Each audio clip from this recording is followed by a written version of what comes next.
And away we go. It is the BCJ Podcast, brought to you by the Holy Grail, right here on BearcatJournal.com. If you're not going to be at the Cintas Center Friday night, why not just head down to the Holy Grail? Watch the Bearcats take on Xavier in the Crosstown Shootout. They will get you taken care of. They've got great food. Love the pizza. Big fan of the Reuben wontons. They have excellent wings. All kinds of good stuff. And, of course, ice cold Cincy Light on tap. 50 cents from every Cincy Light you purchase at the Holy Grail will be donated back into the Impact Fund at the University of Cincinnati. So take care of those that take care of us, and also take care of those that support athletics at UC. All right, Dave, let's get this show on the road. What character are we playing today? Darth Dave? I'm in mourning.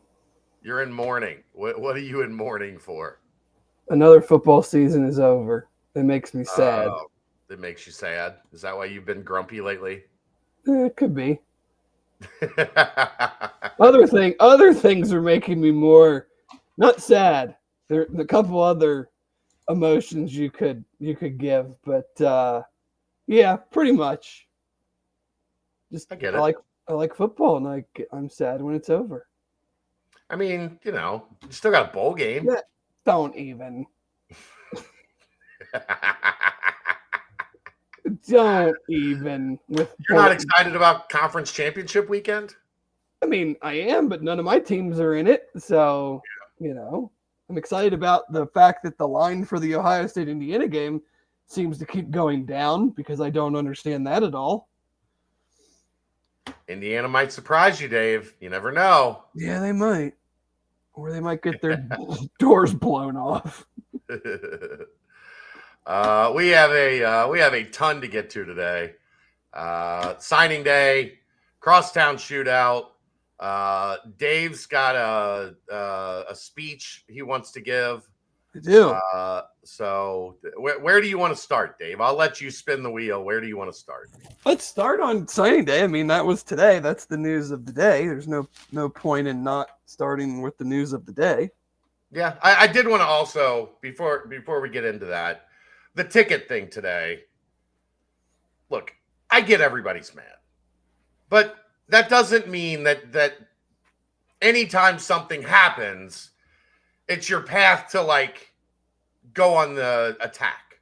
So if you didn't see, I guess in the allotment for Cincinnati took care of what they needed to take care of in terms of the players' tickets and the big donors and whatever. And then they had 75 leftover tickets that they would have had to have purchased at cost or whatever, and then sold in the upper corners and then the absolute last row of the Cintas Center.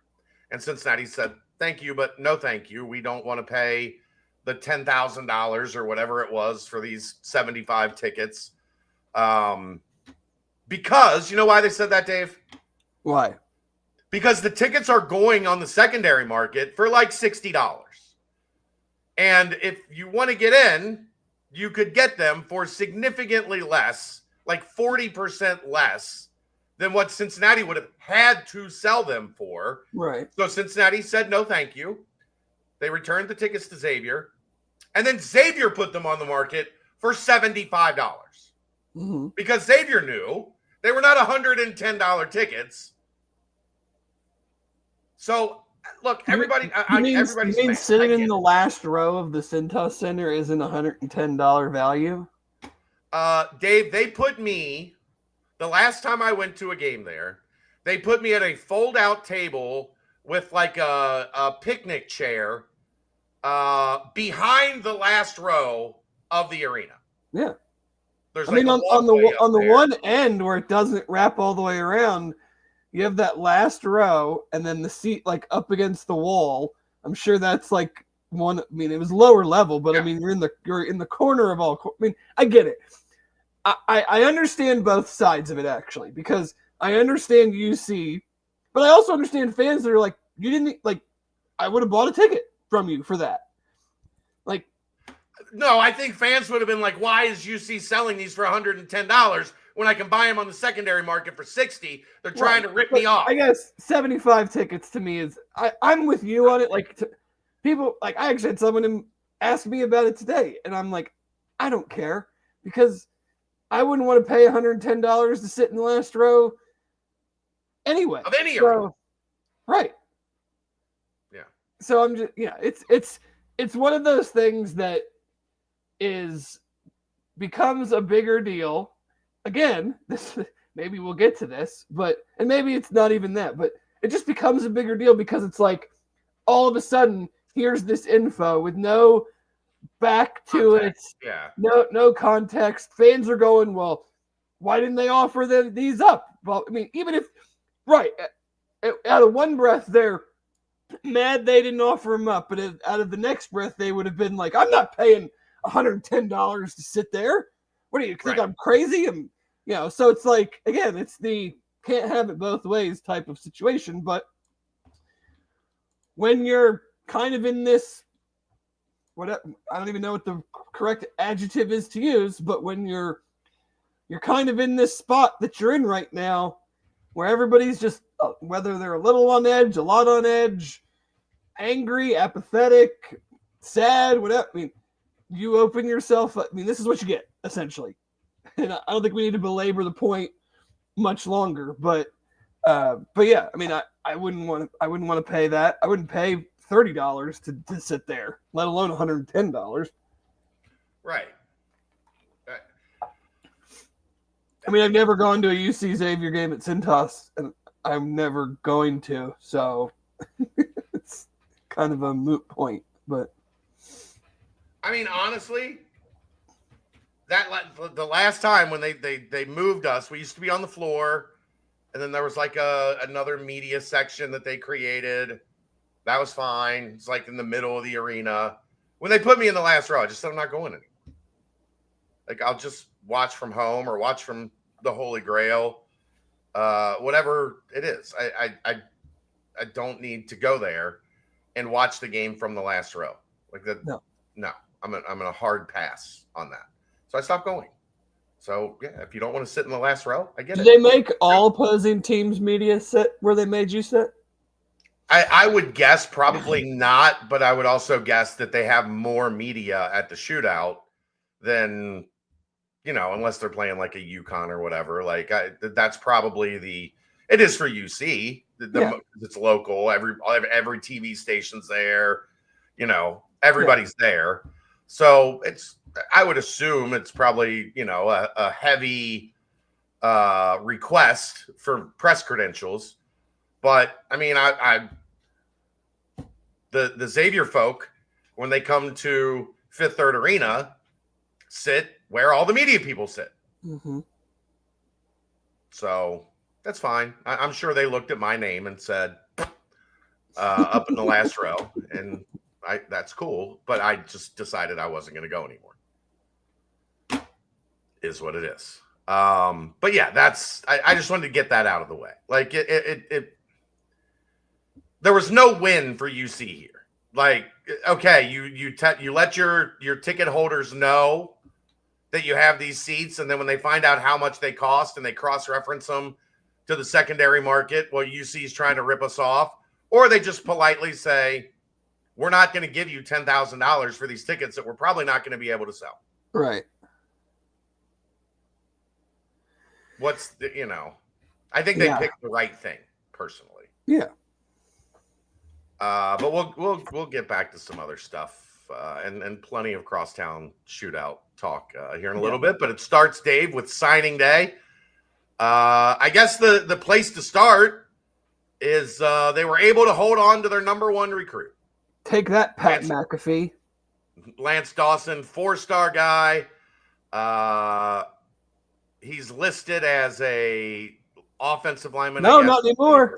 Not anymore. 24/7 has him listed as a D lineman now. I noticed that today. He's a defensive end. I think they listed him as a tackle. My expectation is he'll play end here. But I can tell you this: West Virginia offered a lot of money. A lot. Like, what are we doing? type number that I heard. Yep. Cincinnati, I think I know our West Virginia site reported last night that he was going to West Virginia. I think that was kind of where things were trending last night into this morning, as Zach Grant said when he was on the podium today. They were working on it late into the night, also working on it again all morning.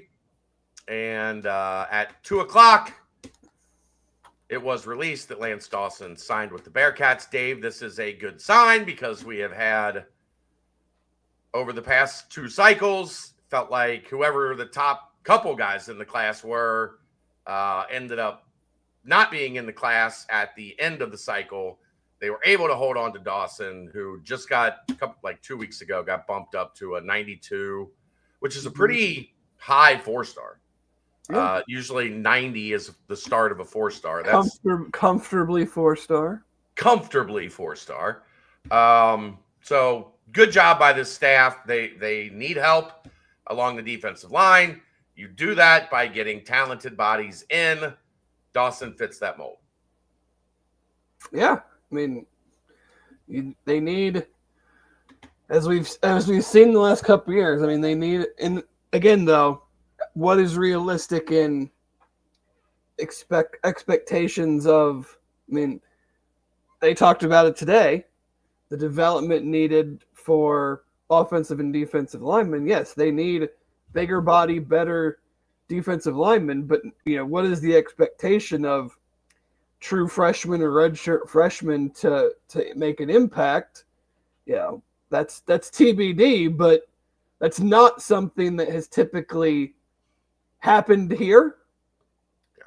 So, I mean, I'm never gonna look negatively on recruiting in that sense, but I think it's my theme right now is just kind of benefit of the doubt. I'm just gonna need to see a lot of stuff happen.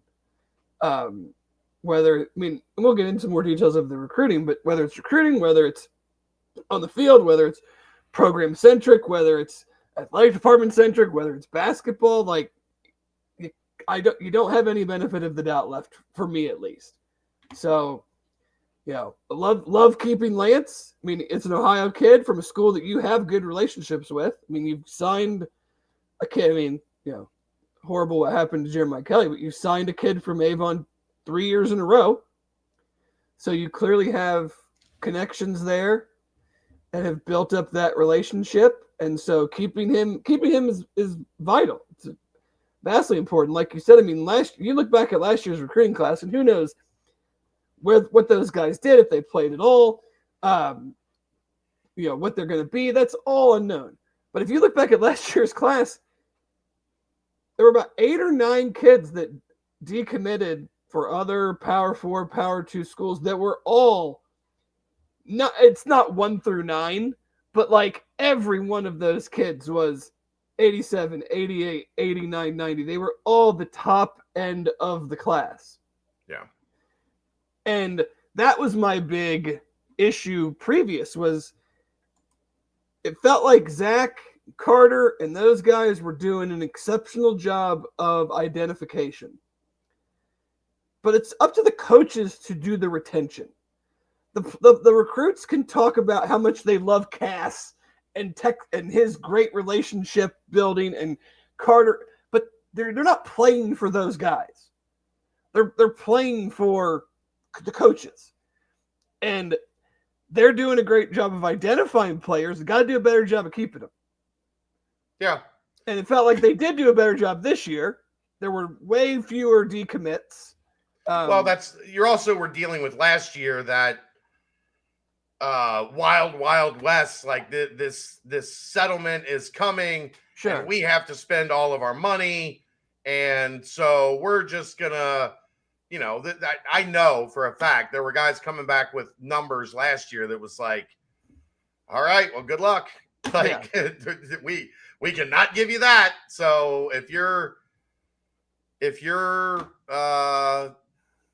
ready to go, sorry, we wish you well. No, I mean, There's got to be they've got to bridge that gap somehow, because it's either the way it's just going to be, or they got to figure out a way to make up some ground in that department. Because we can say, oh, rev share, great. Well, everybody else gets rev share too. Yeah. So you're not gaining any ground by just saying rev share. So I look at it, listening to some podcasts today, and this kind of ties into something we may get to, but it's they were talking about BYU and Vanderbilt and how great it was for them to have coaches who were able to go out into the market, find their value, and then essentially force the universities and their donors to keep them. And that's where I want UC to get, is to where it's not just on the donors and it's not just on the university. It needs to be both. They need to be in a position to where all parties are being forced to do something, in the sense of keeping a coach or stepping up to the plate when it comes to recruiting and how this whole thing is going to work, because supposedly there's going to be a cap. But LSU and BYU have already publicly just said, we're going to blow right past that, and we don't care about this new CSC board or whatever the hell it's actually called, and we're just going to do what we got to do, which is what Tennessee did in the last couple of years when it was the wild west, so to speak. They basically said, we're going to drive 85 and we're going to make you pull us over. Yeah. Well, I feel like UC and a bunch of other, UC's not alone in this world, by the way. UC and a bunch of other schools were very stringent on following the rules that weren't really even in place. I was thinking about that a little bit earlier, in that, like, Cincinnati has been very proactive in, like, trying to get ahead of a lot of this stuff. Didn't do it when it does seem like the play was just wait. Yeah. Kick the can down the road and, wait and see. Don't ask for permission, ask for forgiveness. Have any of these schools that went buck wild gotten in any trouble? No, they haven't, and they won't.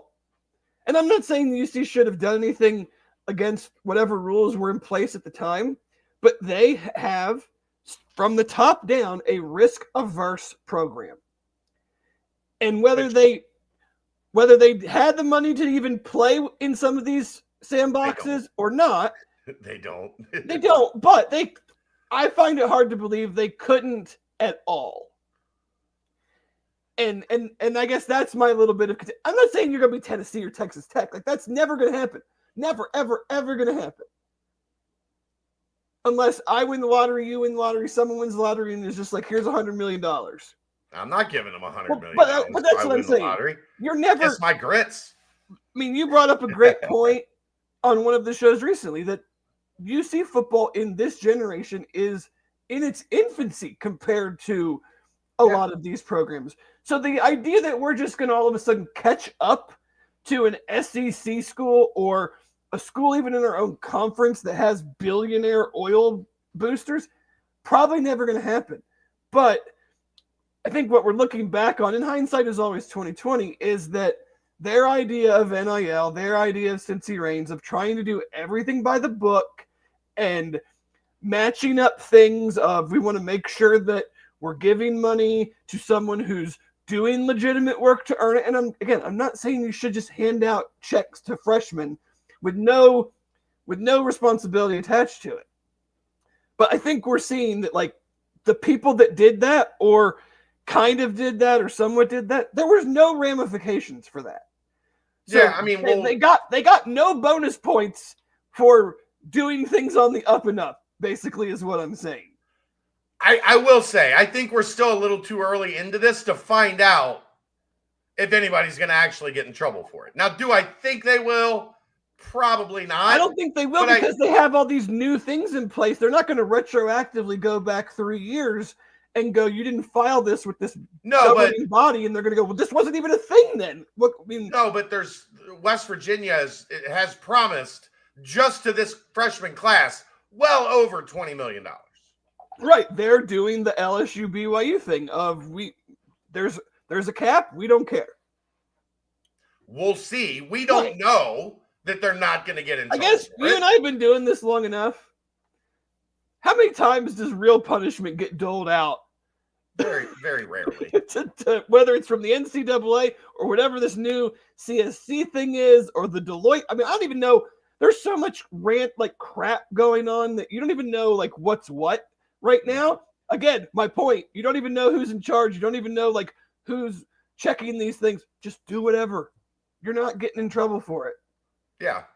Now, again, it would be nice to have, even if you don't have $1 billion donor, West Virginia's got a couple $100 million people, hundreds of millions of dollars people. Well, yeah, there's a lot of coal money still. Coal money. The one guy owns all the gas stations. He owns every gas station in West Virginia. The Sheets? No, I don't even think it's Sheets. Oh, I think that's a Pennsylvania company, isn't it? I mean, it might be. I don't know I don't know. Hugs used to fly around with this guy that was the son of this gas station magnate, and the guy looked like he had just got out of a 1974 Ford hunting all day. And Little General gas station. Yeah, that's what it is. Little General. We have one right up the road. It was the guy's son, and he would sit at AAU tournaments. Hugs would get him a coach's pass, and he would just sit with Bob at AAU tournaments. And he was I assume he's still alive. He's young, but he was 330 pounds with a giant beard, and he'd have on overalls and just be sitting there with Hugs at tournaments because they were on the dad's jet flying to these tournaments. So the kid was I want to go. Yeah. Yeah, I mean, look, let's just go. No, you want signing day stuff? We'll get to it here shortly. People get mad at me when I talk about the fan base. You have to understand, by and large, the people consuming this content are not the people I'm talking about. Right. If you're a member of Bearcat Journal, if you're spending if the BCJ Podcast Network is on your Spotify Wrap as the number one thing you consumed this year, I'm not talking to you. I'm talking in generalities about the ultimate size of the fan base, which has always been a problem here because it's not a large fan base. It is not a financially wealthy fan base. Are there some wealthy portions of the fan base? Yes, but it's a different stratosphere. With some of these, it's not everybody. It's not UC is on an island dealing with this. There's a lot of schools in the Power Five that are in a similar neighborhood as UC.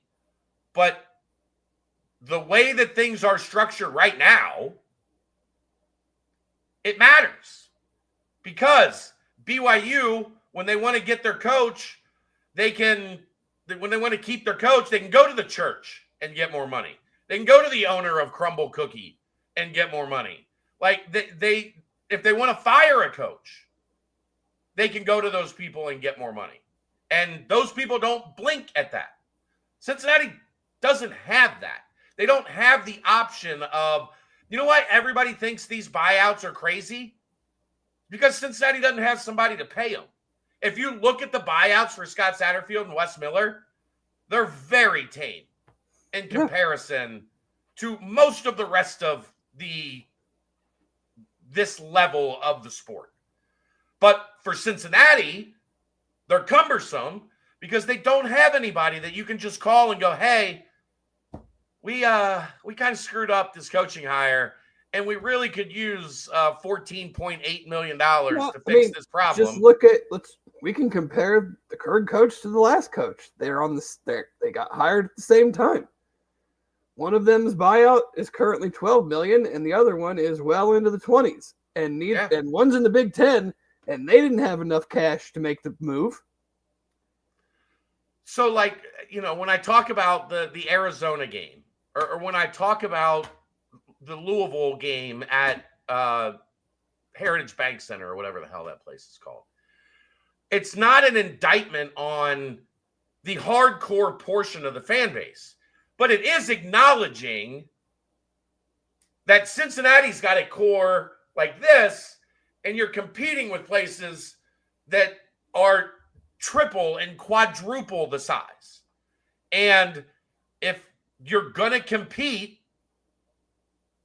on signing day, if you're going to compete for championships with any regularity, they have to figure out a way to close that gap, a way to grow the core. That's why I said last week, ultimately, I think they need to sit down and figure out why there is such this massive disconnect between the athletic department and the fan base.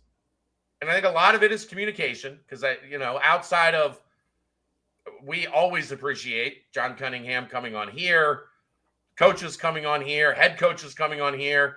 I mean, if you go and look at a lot of podcast networks like this, they're not getting the top brass in the athletic department.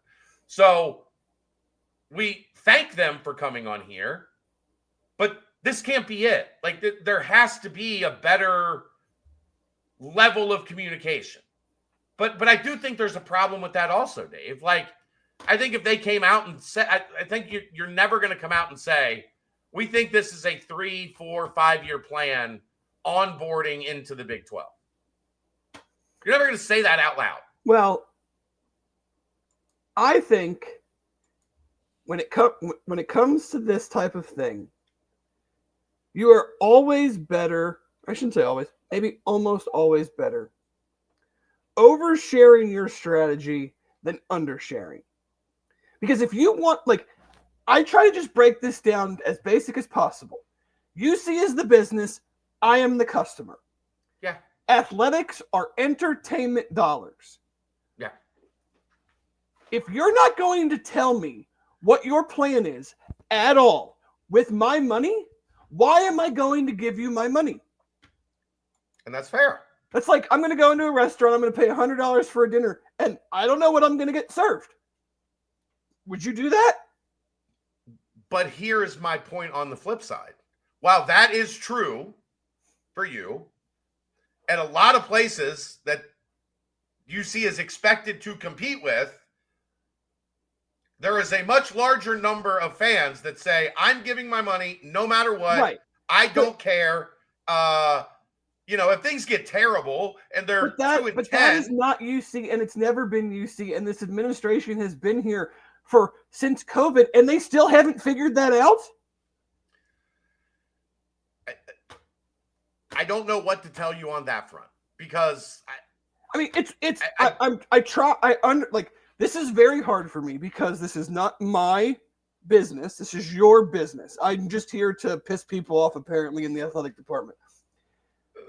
But my family has been involved with UC athletics for 50-something effing years, maybe longer. I know more about UC athletics than a lot of people walking this earth right now. I'm not saying this to brag at any point. My family has the most expensive football tickets you can have in the actual bowl of the stadium. They have the most expensive basketball tickets you can actually have in the bowl of the basketball arena. They are paying over 5 figures in football and basketball each year. They do not get phone calls from anyone in the athletic department about giving. Ever. And that's a problem. It's a problem. So when you're and they've been donating and doing this, like I just said, for 50-something years. My grandpa was a volunteer equipment manager on the football team for 44 years of his life. Best friends with George and Helen Smith. I think people know who those two are. Earlier, I'm trying not to be angry, but I'm verging on the point of apathetic. Because to not read your fan base, whether you are totally cool with the way that this football season went and you can do basic math and go 3-5-7, yeah, it's an improvement. But if you can't read the way that a lot of your fan base is reacting to the end of this football season, then you have no business being in charge of a major Division I athletic department. Point blank, end of story. But I don't, the problem is, like, if John Cunningham comes out and says something right now, it doesn't matter. Just look at the situation that we just talked about today. If he comes out and says something today, this is perfect. Perfect segue. I'm setting you up. If he comes out and says something today, no matter what he says, good, bad, like whatever, it's gonna get dumped on. It's not people the are words. Gonna jump all over it. It's not the words, Chad. It's the point that's being made by having self-awareness of what your fan base is thinking. It's the same reason It's the same reason I always say I don't care what coaches say in post-game press conferences. They just walked off the field, or court. What they say in that moment means nothing to me. Their head is spinning a million miles. They're getting asked questions about the game, whether they just won or lost. I don't care what they say. But could you imagine if a coach just said, "I'm not talking to the media after this loss"? It's happened before. I mean, I've been there when the head coach didn't show up after a loss before. So, do you want me to read what I whipped up in 10 minutes the other day? Sure, Dave. Give your impassioned wrestling heel speech. It's not a heel speech. I mean, first and foremost, I want to thank our wonderful fans. The crowds for the Iowa State and BYU games were outstanding. The players and coaches and our staff very much appreciate your support this season. Your continued support is vital as we continue to advance in the Big 12, and the heights we want to reach are not attainable without you. So again, thank you. This season had many highs, winning 7 in a row and being in the hunt to reach Dallas were chief among them and should be celebrated. That said, we fully understand that expectations change, and we were unable to capitalize on the mid-season momentum and fell short of our goal of playing for a Big 12 championship. As we prepare for our bowl game, I am meeting with Coach Satterfield and our administration to evaluate all aspects of the program and determine what is needed. So, can't even read my writing. But so this, oh geez, that's really bad. But anyway, we are fully committed as a university and athletic department to Coach Satterfield and his staff, and we are continuously driven to provide him with every possible resource when it comes to talent acquisition, support staff, and anything else that he feels is needed to add a Big 12 championship to our trophy case. I look forward to the offseason and working to make our 4th season in the Big 12 the best one yet. Go Bearcats. Was that hard? No. Do you actually care about the words I said? No, neither do I. I kind of tuned out halfway through. I'm sure you did. And I bet most people, if they read that on Twitter, would do the damn same. That's not my point, though. My point is, It just, when you don't say nothing, it allows me to do stupid shit like this. And it allows people to assume whatever they want to assume. That it was totally fine. That we won 7 games. That's more the games than we won last year. And how it ended doesn't really matter because it's totally fine. Or the one I've heard quite a bit, in the hunt for a conference championship appearance until November 22nd. Yeah, which they were. Then you threw up all over your shoes in the last month of the season. That'd be like me bragging about playing 18 holes and I was 4 under through 15 and then ended up 8 over because I quadded the last 3 holes or something. And I will say, I think they have gotten unlucky each of the last 2 years. The majority of their toughest games were at the end of the season. But the only team that, as we have talked about, the only team that I felt was significantly better than UC was Utah. Yeah. I mean, Utah was significantly better than UC. If you told me the score of the Utah game in July, I'd been like, yeah, that tracks. That checks out. I mean, I didn't think we were going to go in there and win the day the schedule came out. So but expectations change.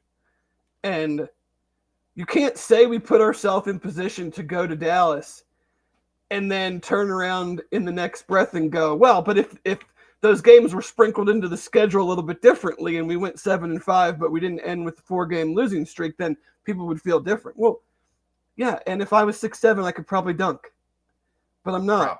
Probably. And the games weren't. Probably. Yeah, probably, but not guaranteed. Yeah, it might have been different if the games were set up differently, but they weren't. Yeah, I mean, that's part of it. Like we're looking right now at, next year is going to be impossible when you look at this. But like you go back last year, not this season, but the season before, everybody talked 5-2. They're 5-2. Guess what? They were incredibly fortunate. You have to play what's in front of you on the schedule. But a lot of those wins were against teams with backup quarterbacks or situations where UC was catching them at an advantageous time to get to those wins. That is what it is. But it goes the other way too. And fans are going to look at that and say, I don't care who's on the schedule. You guys, and the problem for me, Dave, was you played an entirely different brand of football getting to 7-1. Mm-hmm. Clean, balanced, special teams was great. Offense had a ton of upside. Defense was not great, but holding opponents to around 20 points. Like everything was clicking. And then you get to the back 4 games. Yes, it was against. I genuinely, and I talked to a couple people about this today, Dave. I think the wind was out of their, like they had put so much on get to Dallas, that when that was eliminated in the BYU game, we talk about teams like checking out all the time, right? I think against TCU, they were not in the same headspace because they weren't playing for the same thing. If you walked around the IPF, Dallas was everywhere. Like that was the goal for the season. I mean, I would have kept it more straight ahead of, if we get to Dallas, great. But let's beat Arizona and let's beat BYU. Well, they did, but the overarching message around the building. But that's going to be, okay, that's the case with every team in November in every conference trying to get to their conference championship. Agreed. That's not like a unique thing. So. Well, but they were actually there is the thing.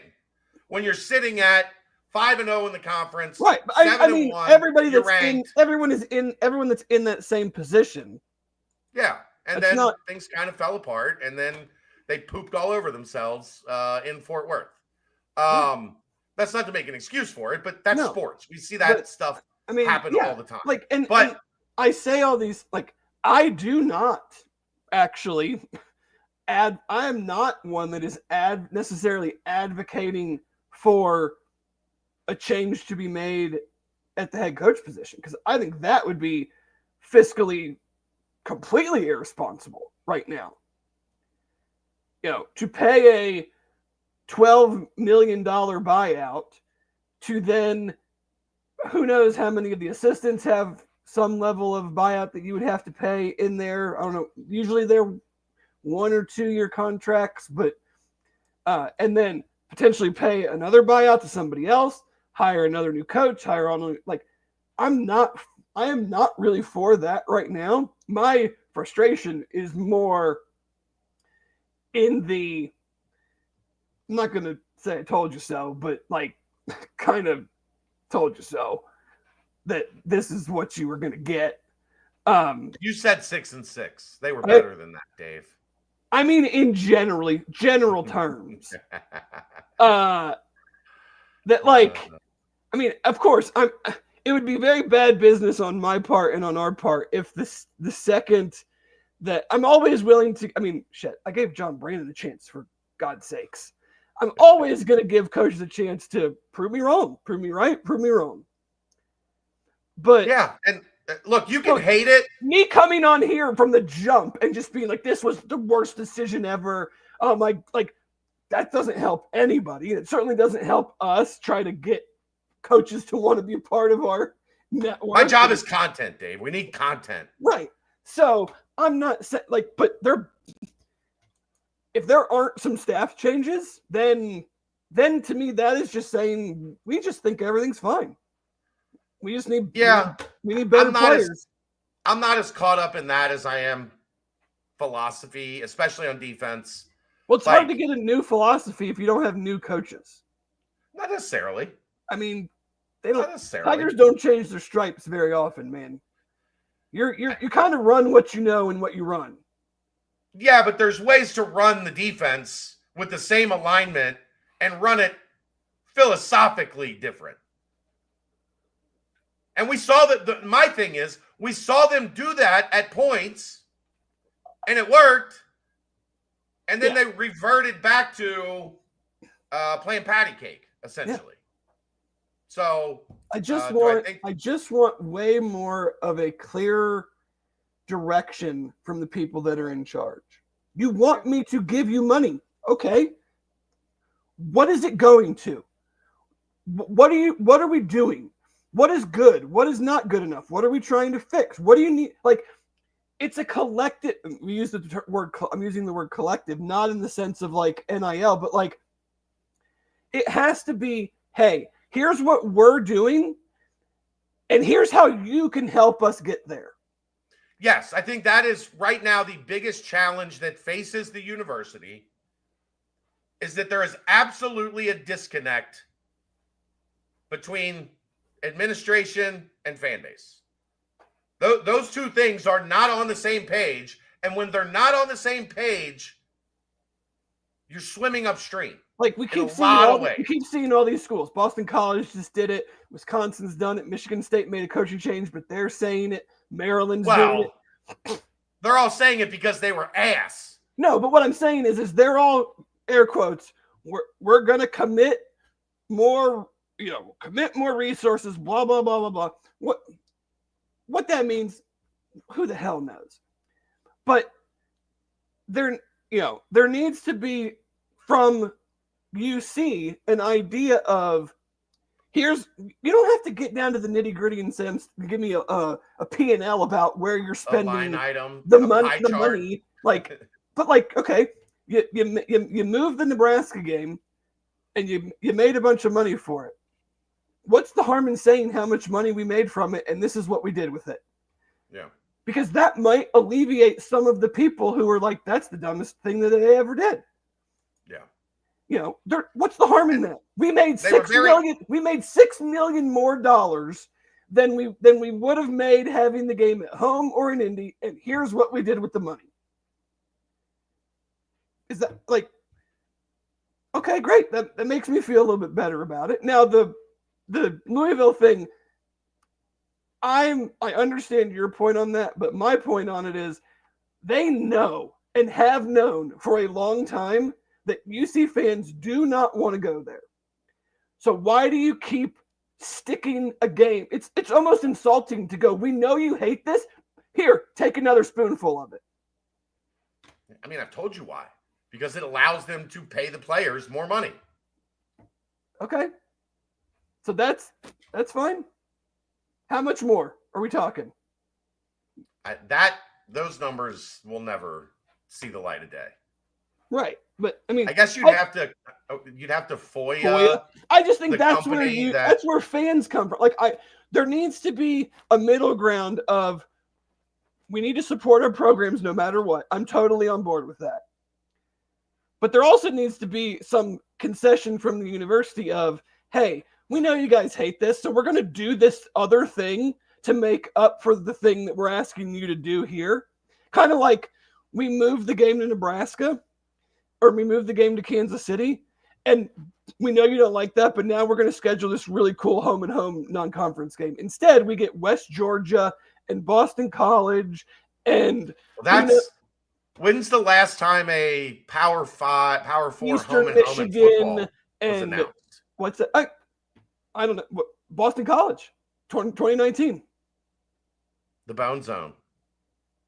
Yeah. I mean, everything else that's been added since then is either FCS or MAC. Even MAC or Boise State was before that. Army was before this group. Like, yeah, Eastern Michigan is the last non-conference football game added to the schedule. So, like, you want us to be okay with pulling a home game away, pulling it to Indy, knowing that Nebraska was never going to come here. They were never going to, like, the game in Nebraska, I don't think is ever going to happen in whatever, 2031, 2032. Like, if I'm UC, I'm trying to get out of that game. Like, we played a neutral site game in Kansas City, and now we got to go play a road game in Nebraska. So you did that for dollars, which I'm not against them making dollars, but then you can't then just be like, oh, here's West Georgia for you. Here's another. It does take two to tango. You have to have somebody that wants to dance with you. So we got nobody. You can't find anybody. All these other schools are setting up these marquee non-conference type games. I couldn't tell you that. I can just tell you. I know it does. Like, everybody wants it to be like a big splashy thing. I mean, I'm saying this rhetorically. I know you can't tell me, but apparently no one else can either. That's kind of my point in all of this, is that we don't have any idea of what is going on, but yet you want us as fans to buy players and do all of these things without any communication. I mean, Twitter is the only real social medium that I'm on, so there are certainly other things that could be out there that I am missing. Emails, Instagram, Snapchat, TikTok, I have no idea. But apparently yesterday was the day of giving, and outside of a few tweets from the individual teams, there was nothing about that. The marketing side, they have to do better. John hasn't sent an original tweet since May. Yeah. I mean, if you're not even gonna like placate us and engage and talk to us, and basically it's coffee with Cunningham, and that's it. And coming on here, which we appreciate very much so. But they're like, you couldn't put like a weekly Bearcat Minute on the Twitter sphere. Hey, Bearcat fans, John Cunningham here. Here's what's going on this week in UC Athletics. Film a 2-minute video from your office and give us a quick lowdown of what's going on and what we're trying to do and what you want us to give money to and how rev share is going to work. And here's another one. Like, is Cincy Rain still a thing anymore? Is there? I don't know. I'm saying these are all rhetorical. These are just things that pop into my head. Okay, we did the Day One Ready campaign, and now there's the Impact Fund or whatever that is. Is Cincy Rain still a thing? How do I donate to NIL? Where do I go to do this Impact Fund thing? Like, it should be like an all the damn time thing. Hey, if you're wondering how we can make the football team better, here's what you can do. Are you looking to, be a sponsor of something? Here's how you go do that. I mean, Chad, this is insane to me, and I could be wrong. You go to all the basketball games, so you might see Kroger sponsorship somewhere in the arena. I'm not aware of any. So again, I could be totally wrong. There have been at the football stadium. I don't know if there are this year, but there have been Kroger banners. This just made me think of this. Okay, Kentucky's field is named after Kroger. I was driving around on Saturday. Every time Ohio State got a first down, that was sponsored by Kroger on their radio call. And Miami, Ohio's signing day graphics were sponsored by Kroger. But UC can't have any Kroger sponsorship? That part has to get better. The baseball stadium still has no name tied to it.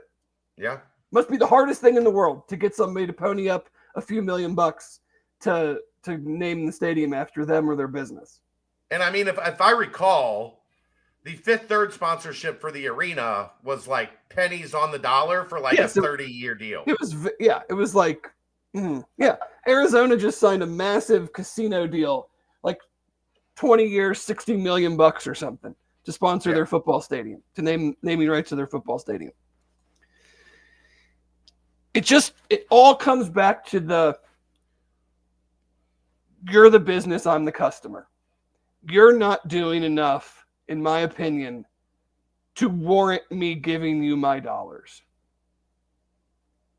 And I feel like a lot of people feel the same way.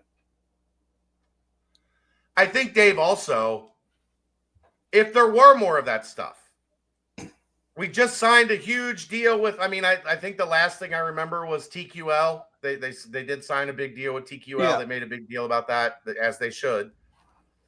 But if you hear more of that stuff, you don't feel like you're alone, like they're just leaning on Dave. That's why I said it's got to be a collective thing. They have to show, we're doing this. We're going all out. We're, what all these other schools have been saying, we're going to do everything in our power to increase. I mean, it's the biggest joke ever because it's still the majority of it is coming from donations. The whole Whit Babcock, Virginia Tech 68-page PowerPoint that talks about $50-something million we're going to invest every year. The fine print of that is $30 million of it is from donations. So, and we know that is not a given. Right. So we understand that the vast majority of all of this comes from donations. Schools can't just, in a through line, give $10 million from X account to football recruiting to go buy players. But money is fungible. You can take money from one bucket, use it now, and then when the Big 12 money comes pouring in, in the next 6 months, replace that money. The problem there is I don't think they have any money in the bucket to take from. The university doesn't have any money in a bucket somewhere. The university might, but you know how that works. That they don't like doing that. They then honestly again then they must not. Then they don't want to win championships. Again, Dave, the one thing I always go back to when we get into these conversations, the university makes the athletic department pay for every scholarship that the athletes are on, right? And then the athletic department goes to the boosters and says, would you like to sponsor a scholarship so that we don't have to pay it? Couldn't the school, hypothetically, we're not in a situation like the little school across town that's trying to do a non-scholarship football team or has bounced this idea around so that they could increase the student body by 100. Enrollment. By 100. Yeah. Right? Couldn't the university say, you know what? Athletic scholarships are marketing. And we're going to take the athletic scholarships and roll that into the marketing budget. And now the athletic department is not on the hook for whatever amount of dollars it is that they pay for 600 scholarships every year. What's it's just so hard for me to believe that every damn year there's an article in September bragging about how it's the biggest freshman class we've ever had and enrollment is at its biggest and we have all these great things going for us, but we can't do anything when it comes to NIL or investment in our programs or the university. Our hands are tied. We can't help it all. It's all on you guys. It's all on you guys. What would you estimate a year scholarship at UC is? 20 grand? 100 grand. 100 grand? No. Well, scholarship, room and board, all those things that go into that. Well, but room and board doesn't count. The value of it or just what they're actually paying for. Like the value of the scholarship. I don't know. I really 20 grand. I mean, I really don't have an idea. Like I don't know. That's $12 million.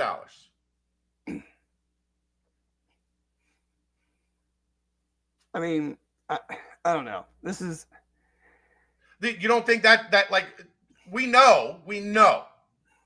They haven't said it out loud, but we know. The reason they did the Arrowhead thing was to pump money into rev share that they didn't have. Right. That they weren't going to be able to have because they're not going to get that check until the start of the next fiscal year. Yeah.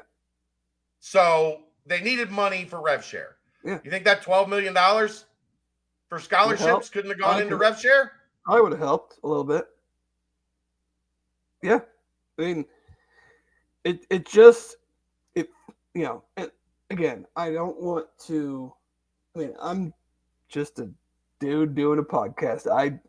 There are so many things that happen that I have no idea about, and could be all the things I just said could be 100% wrong, and someone could very easily talk to us and tell us here's why and here's why that doesn't work. But the problem is that we don't know because they don't talk. Right. The problem, and I think I just lost my train of thought, but yeah, it just bothers me that, you did all, whether it was John and his crew or Mike and his crew, you did all this, and maybe you just lucked out, frankly. Who knows? You did all this heavy lifting / lucked out to get in the Big 12. And now it just feels like we're content. I don't think it's that. I think more than anything, I think there is an adjustment period. Now, that adjustment period is expiring, right? Like 2 to 3 years. Because it's like, we got in the Big 12. That's going to help us with recruiting. Okay. Has it really? I don't know. We got a new indoor practice facility. That's going to help us with recruiting. Has it? I don't know. Like, yeah, I'm sure some, but like we keep getting told all these things that they're all going to help us out at some point. And yes, there's obviously an adjustment period into the Big 12. But let's be honest, Chad. Big 12 football has some good teams, but every freaking year someone that's picked to be and that's on the media and whatever, but like teams, it's not like the SEC or the Big 10 where it's like, hey, guess what, guys? Pretty sure Ohio State's going to be the best team in the conference this year. Pretty sure Alabama and Georgia, Texas A&M, and LSU, they're going to be the best teams in the SEC. Like, it's a toss-up for 12 to 14 of the 16 teams in the conference. Like, I could have told you going into the year Oklahoma State was going to suck. Outside of that, were you really going to be all that surprised by much of anything? So, like, this whole adjustment period thing, to me, it's over. Like, I don't necessarily know that it's over, but I will say it is. It's over because you were in the running to go to the fucking Big 12 championship in November. It's over. Because yelling at me isn't going to change. No, I'm just saying, because everybody, again, air quotes for those not listening, everybody did not see that coming. Right. But you're still, it's not as simple as I say 3 years and it's 3 years and now you have to be there. No, no. I mean, but there is, like, you are at the end of that rope. You are now, when July hits, you will be a full share member in the Big 12. The period of working your way into a conference. And guess what, guys? We didn't have all this stuff back then. No. But the same thing happened in the Big East. Sure. Now, because of Brian Kelly, things accelerated quite a bit faster. But like when Mark D'Antonio came into the Big East, they weren't good right away. And it took a couple steps of roster building. It's interesting, like, you can't do what you remember what Mark D'Antonio did first year in the Big East? Started a shit ton of freshmen.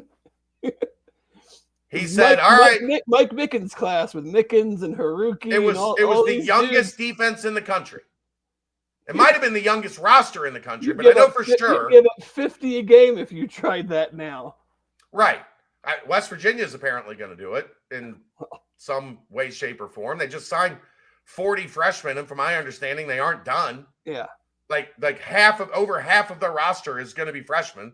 Oh, way over. I guess redshirt freshmen. So yeah. Like you're going to get your ass kicked. So that is hitting the reset button. I do laugh at Scott Satterfield's recruits aren't making any impact. Those guys are redshirt freshmen and sophomores, and true freshmen and redshirt freshmen and sophomores. And there is a handful. Now, you could say I thought we would get more from Simeon Coleman this year. I will say I thought we'd get more from Jaquan Sanks this year. When we get into recruiting stuff, because he made some comments that I agree with, but I also have some pushback too of okay, you said we are a developmental program. That's why we're taking 20-something freshmen. Okay, that needs to start showing out because this year's roster of contributors is pretty much all transfers.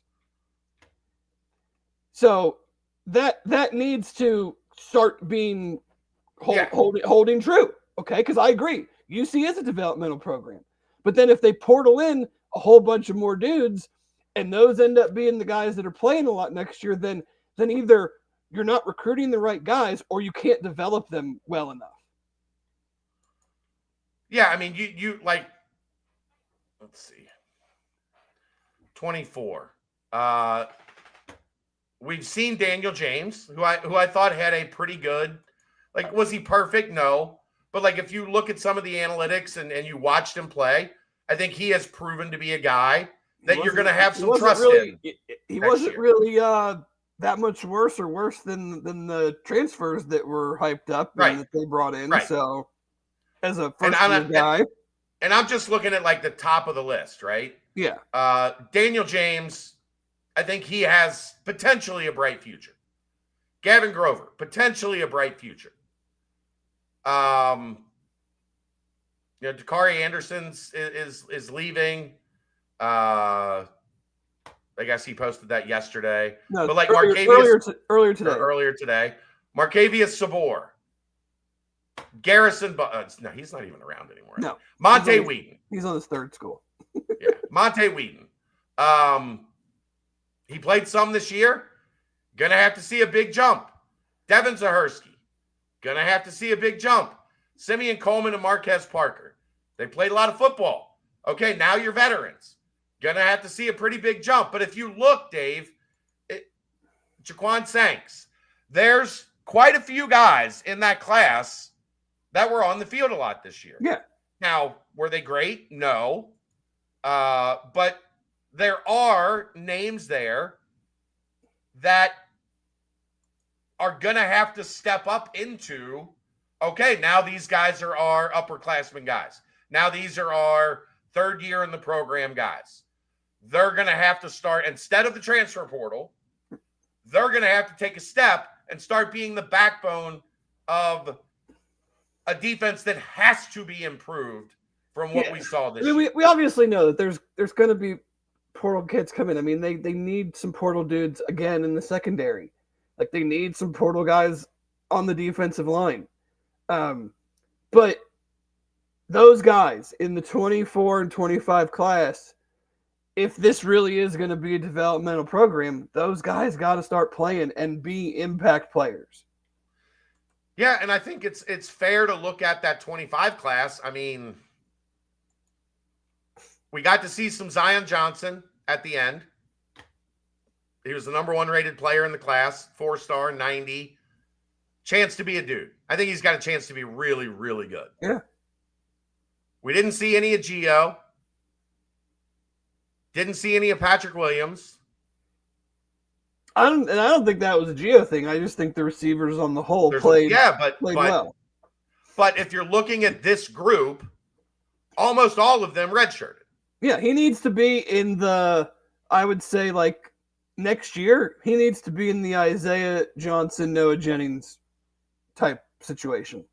Yeah. Those guys now take a step up, and he comes in behind them into their type of roles. But Patrick Williams, Tim Griffin, C.D. McPhee, Yeah. Kamari Smith at tight end, because Terrell Holcomb and Miles Harrison at linebacker. In this now portal era, like if you're not playing snaps, redshirt freshman, sophomore year, you're gonna get recruited over, and you're gone. Yeah. And you can't be a developmental program if those guys are all leaving because they're not on the field, because you're having to portal over them. Then either those weren't the right guys or you couldn't develop them. I think my point being, I think there is a core from the 24 class that you can look at and say, okay, these guys have now played quite a bit of football. Yeah. They have to take a step forward because they're not going to have Golday there to save them. They're not going to have Dante there to save them. Jack Dingle's gone, and like you go, no, he's got another year. Oh, he's got another year. Guys. Yeah, old man Thompson's got another year. But yeah, like that's fair. That's gonna be the next thing. Like, look, for the coach, gotta fire Sat, whatever. Like, you're never gonna see an athletic department fire a coach that's showing progress. Right. It's not going to happen. You get fired when you backslide. That's when that happens. A lot of times it takes 2 years of backslide to do that. But I said earlier, I'm not out here saying that they should do that. I didn't say you were. No, I know. I think people that hear what I'm saying or follow me on Twitter think that that's necessarily what I want. No, it's not what I want. I just don't think it was the right move at the jump. And I'm worried that the way these last 2 years have finished have kind of brought that to light. He's got the chance to fix that. You're gonna have a vastly different team next year, and maybe a vastly tougher schedule. Yeah, top to bottom, potentially. We don't know, but we also thought last year when they played Iowa State would be really good. Yeah. We thought when they played Kansas would be very good. We knew UCF was probably going to be bad. The portal just makes these type of projections 9 months from now totally pointless. Yeah, totally pointless. But yeah, I mean, we can put a bow on that segment. And we have to. We're an hour and 7 minutes. Get into signing day more and get into the shootout. But I just you want a younger, not fully invested in this is a football conversation more than anything. I mean, UC has been good and cared about football for about 30 years. They've played it longer than pretty much anybody in the country, but they've really given a crap about it for about 30 years, maybe 35. It certainly takes time, but it also takes the people in charge showing you why we need you to be as invested as the people we're trying to beat. And it takes those people in charge to say, here's how we're investing. Here's how we're doing to some people it may never be good enough. What they're doing, what they're investing may never be good enough. But you at least have to show me if you want my damn money. Yeah. Let's timestamp that. Brought to you by Turtles Brew. 0 sugar, 0 carbs, gluten-free. It's a bourbon-infused sweet tea. It's 6% ABV.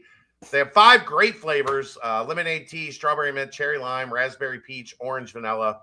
There's 50 locations, over 50 locations in Greater Cincinnati, more than 100 around Ohio. If you want to get your hands on it, all you got to do, go to turtlesbrew.com for the location nearest you. And remember, portion of the proceeds go to save the sea turtles. What? That's a bad loss. Who? Indiana losing to Minnesota with Minnesota having like 3 players out. Ooh. Let's get to some of these real quick, though.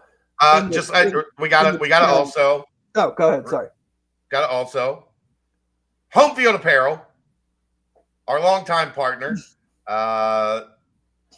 Great avenue to get some UC merch to do some Christmas shopping.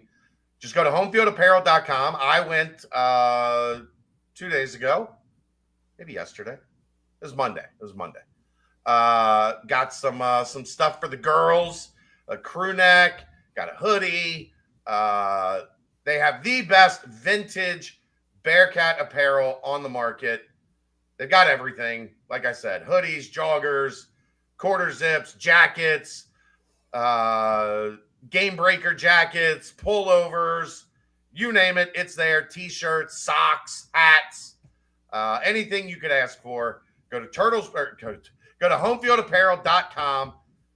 Look at Cincinnati, or if you've got, they've got pretty much every school you can think of. You know what school they have? The Colorado School of Mines, Dave. It's a good one. They have a very good transfer running back in the portal.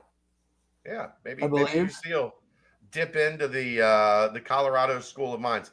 The sweatshirts are the best. The hoodies are my favorite hoodies that I own. And I've got like 5 or 6 of them from different partnerships we've done over the years. They are my favorite hoodies. Absolutely super comfortable, and you will love them. So homefieldapparel.com. All right, signing day. Take it away, Dave. Let's get into the chat real quick. I do want to address this thing from the Thrifty Hippopotamus. It says that my problem is that I expect an Indiana Signetti style turnaround, and that isn't in the cards. One, I would say, why not? And then because it's like 1 in a million. 2, I would say, could I get a Virginia or a Vanderbilt?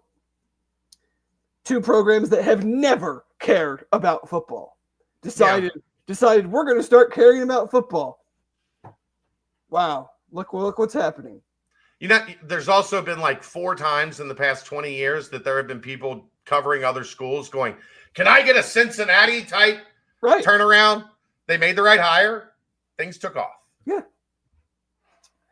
Matt asks, how much money is a full share from the conference? I think that is just fluctuates year to year based on marketing deals and credits in the NCAA tournament. I think the Big 12 has typically been in the 36 to 40-ish range. Now, who knows where that's going to go with new TV deals and things. You know, now that there's more schools getting a full share, like we'll see. But somewhere in that, I would say 35 to 45 range. Probably. Probably north of 40 this year, because that stuff always tends to go up. But somewhere in the 40, I would guess somewhere in the 40. Half a share was 19 million. So somewhere in the 40 range. Yeah. Let's see. Is there anything else we glossed over that is someone asked, was it a surprise that Jeremiah Gray decommitted? No, he didn't decommit. He just doesn't play football anymore. He basically stopped going to school and stopped playing football.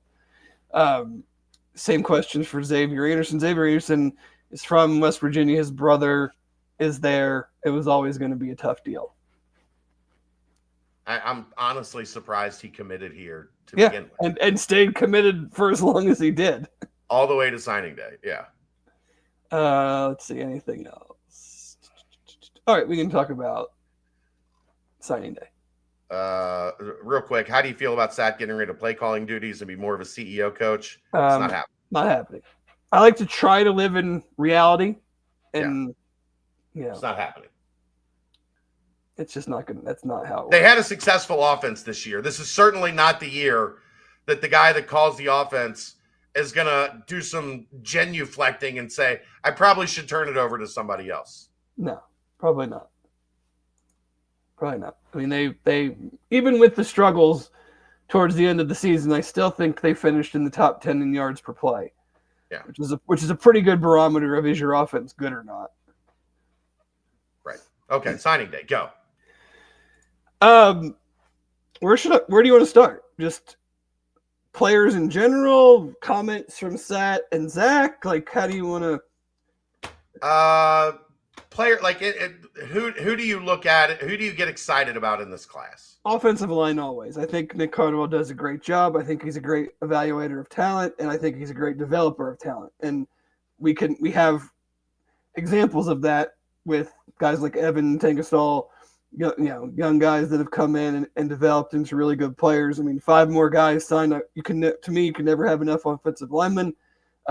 we thought very highly in the spring of guys like Zachary Taylor, and I mean, loved what we saw from Jeremiah Kelly right out of the chute. Out beside him just being a great kid and the tragedy behind it from a football standpoint, like I thought he would be the starting. I thought he was going to be the starting center next year. Probably. Like he looked that good, that comfortable as a young guy, and I think he could have played at guard this year. Yeah, I think he could have been a rotational guard. So I'm always big on them getting offensive linemen, and because I feel comfortable with the development and the identification that they have in that position. I liked seeing the size at wide receiver. My concern is going to be, until proven otherwise, can they get open? We saw this year what some sticky defensive backfields were able to do against some dudes that we think have some pretty legit speed. These guys seem like good players, but again, what can you really expect from them in year one or year two even? But I felt that across the board from the class, there was an emphasis, regardless of position, on size. It felt like last year they noticed there was a major deficiency in speed. And this year I felt like it was more in the size realm, where it was just obvious that like at corner, at defensive line, like they just had to be bigger. And finding big and fast is what everybody wants. So, it's all, you're going against everybody for that. But, it felt like, looking at the way the guys were listed, it was a lot of, we got to get bigger across the board. I'm going to say this with full bias. Okay. So for anybody that doesn't know, I went to Springboro High School up near Dayton. I don't know Evan Weinberg personally. I know his coaches. I know plenty about him that most people, or all people, unless they ask, that do recruiting wouldn't know. I need to have a conversation with whoever ranks players for us in Ohio, because there is no effing way that there are 126 better football players in the state of Ohio than him. I don't even think there's 50 better. So for them, for 24/7 to say that this kid is the 127th best player in the state is ludicrous. I have no idea if he'll be good or not. He is an insanely hard worker. He will do everything to be good, but that doesn't guarantee that you will be good. But to say that this dude is the 127th best player in the state is asinine from someone that has watched him play and knows about him. Other than that, I mean, what did you take from? I have some thoughts on some local stuff that I need to. I got some numbers that kind of are frustrating to me, but because they say one thing, but the numbers tell a totally different story. So, I have a it was. But they're not. They can't come out and say what the problem is locally. We've talked about this a million times. So we're like the only city in the country that the coaches act. It happens. It happens in other cities as well. I think it's just there's not a whole lot of city schools, Dave. But everybody else that I see, the stay home thing is real, except here. I know, but it's also directly tied to what we just talked about. This isn't these kids didn't grow up with their grandpas going like diehard UC football. I know, but you have to figure out a way. I agree. That's my point. Is like you can tell me that it's important, but then I mean here's the nuts and bolts of it. 3 recruiting classes, 5 kids from Cincinnati / Dayton. One of them, Quentin Price, was a gift for Kerry Combs, basically, and transferred after 1 year. So four kids. There are 47 Cincinnati Dayton kids in the top 50 in the state in the last 3 classes. Do you know how many UC's gotten? 0. Well, 1. 1. It's either we got to figure this thing out. You can't tell me it's uber important and then have those kind of numbers. I mean, they still do have 7 from Ohio, which is a solid number. But you got to do better locally. Have to. I mean, there's. But you can't make them want to go here. No, you can't. You cannot. And they've had kids that have committed and that, for whatever reason, have decided to go other places. And I don't get into the whys about it. Recruiting to me is a bottom line thing. Who did you sign? I don't care who you almost signed. I don't care who you had committed. I don't care about what mom and dad said. That's like, who did you get? Who didn't you get? We can talk. I totally trust Zach and believe Zach when he says this is, in his mind, the best class that they've signed. Because I don't think Zach would say that if he didn't believe it. He wasn't asked it. He offered it, yeah.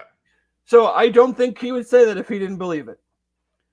At the same time, they can tell me about that rankings don't matter. And I just talked about how a ranking didn't matter.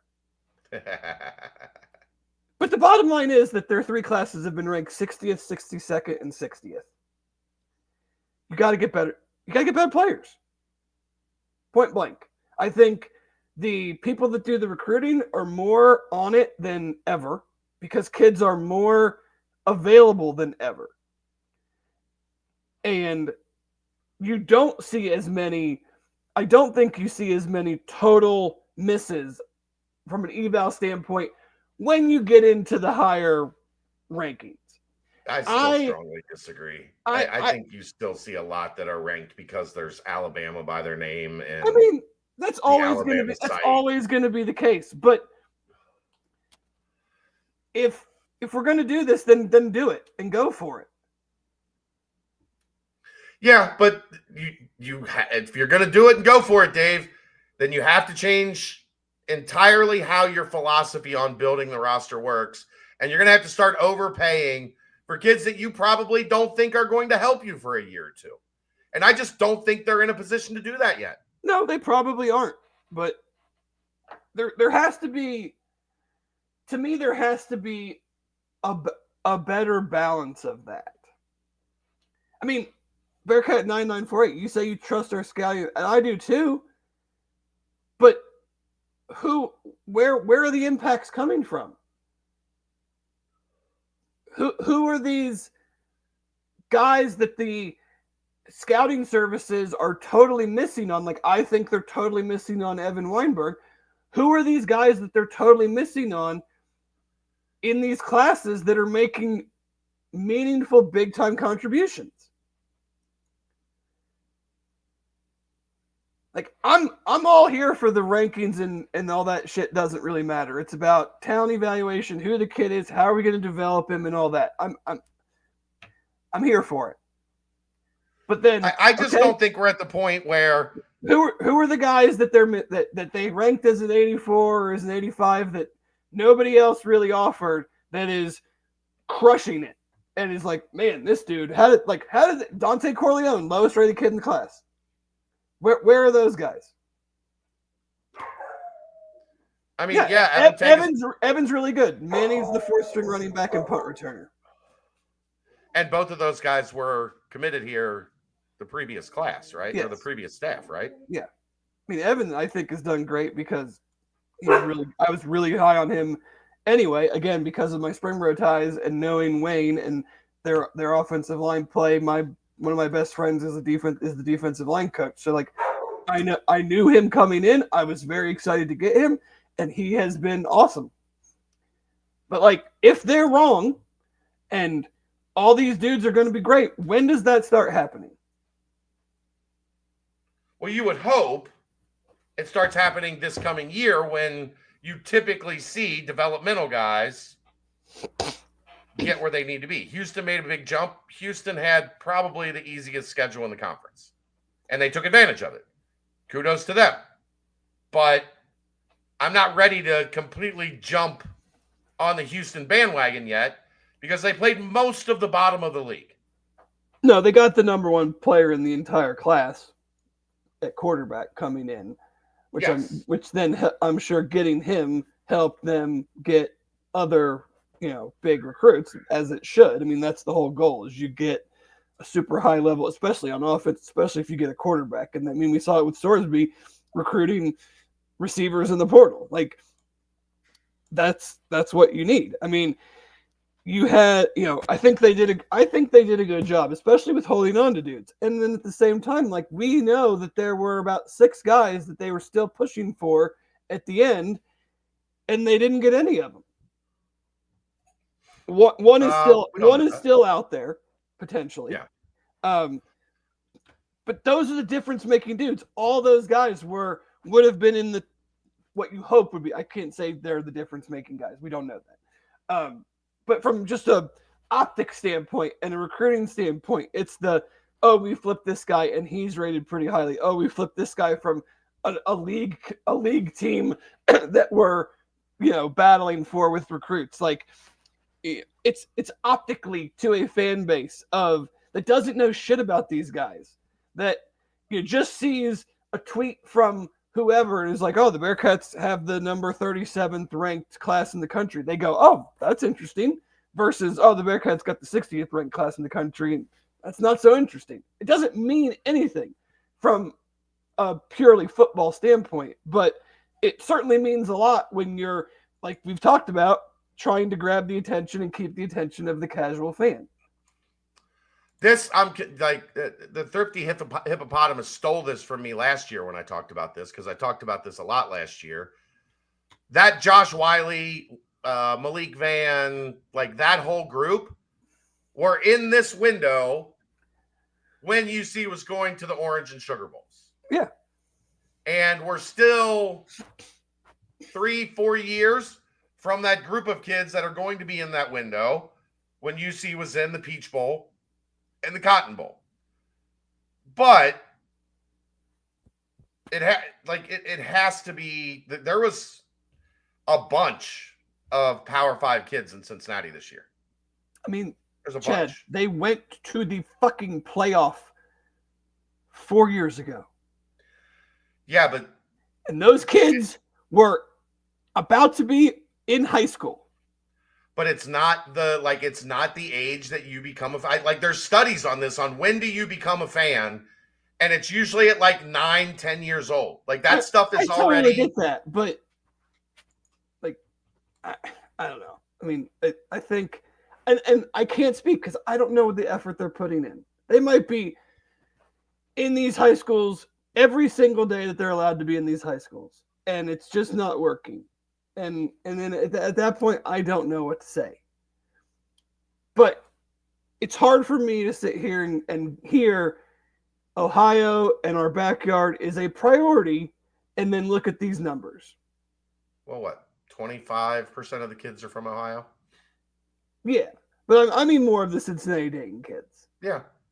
I mean, they say Ohio, and they are recruiting Ohio.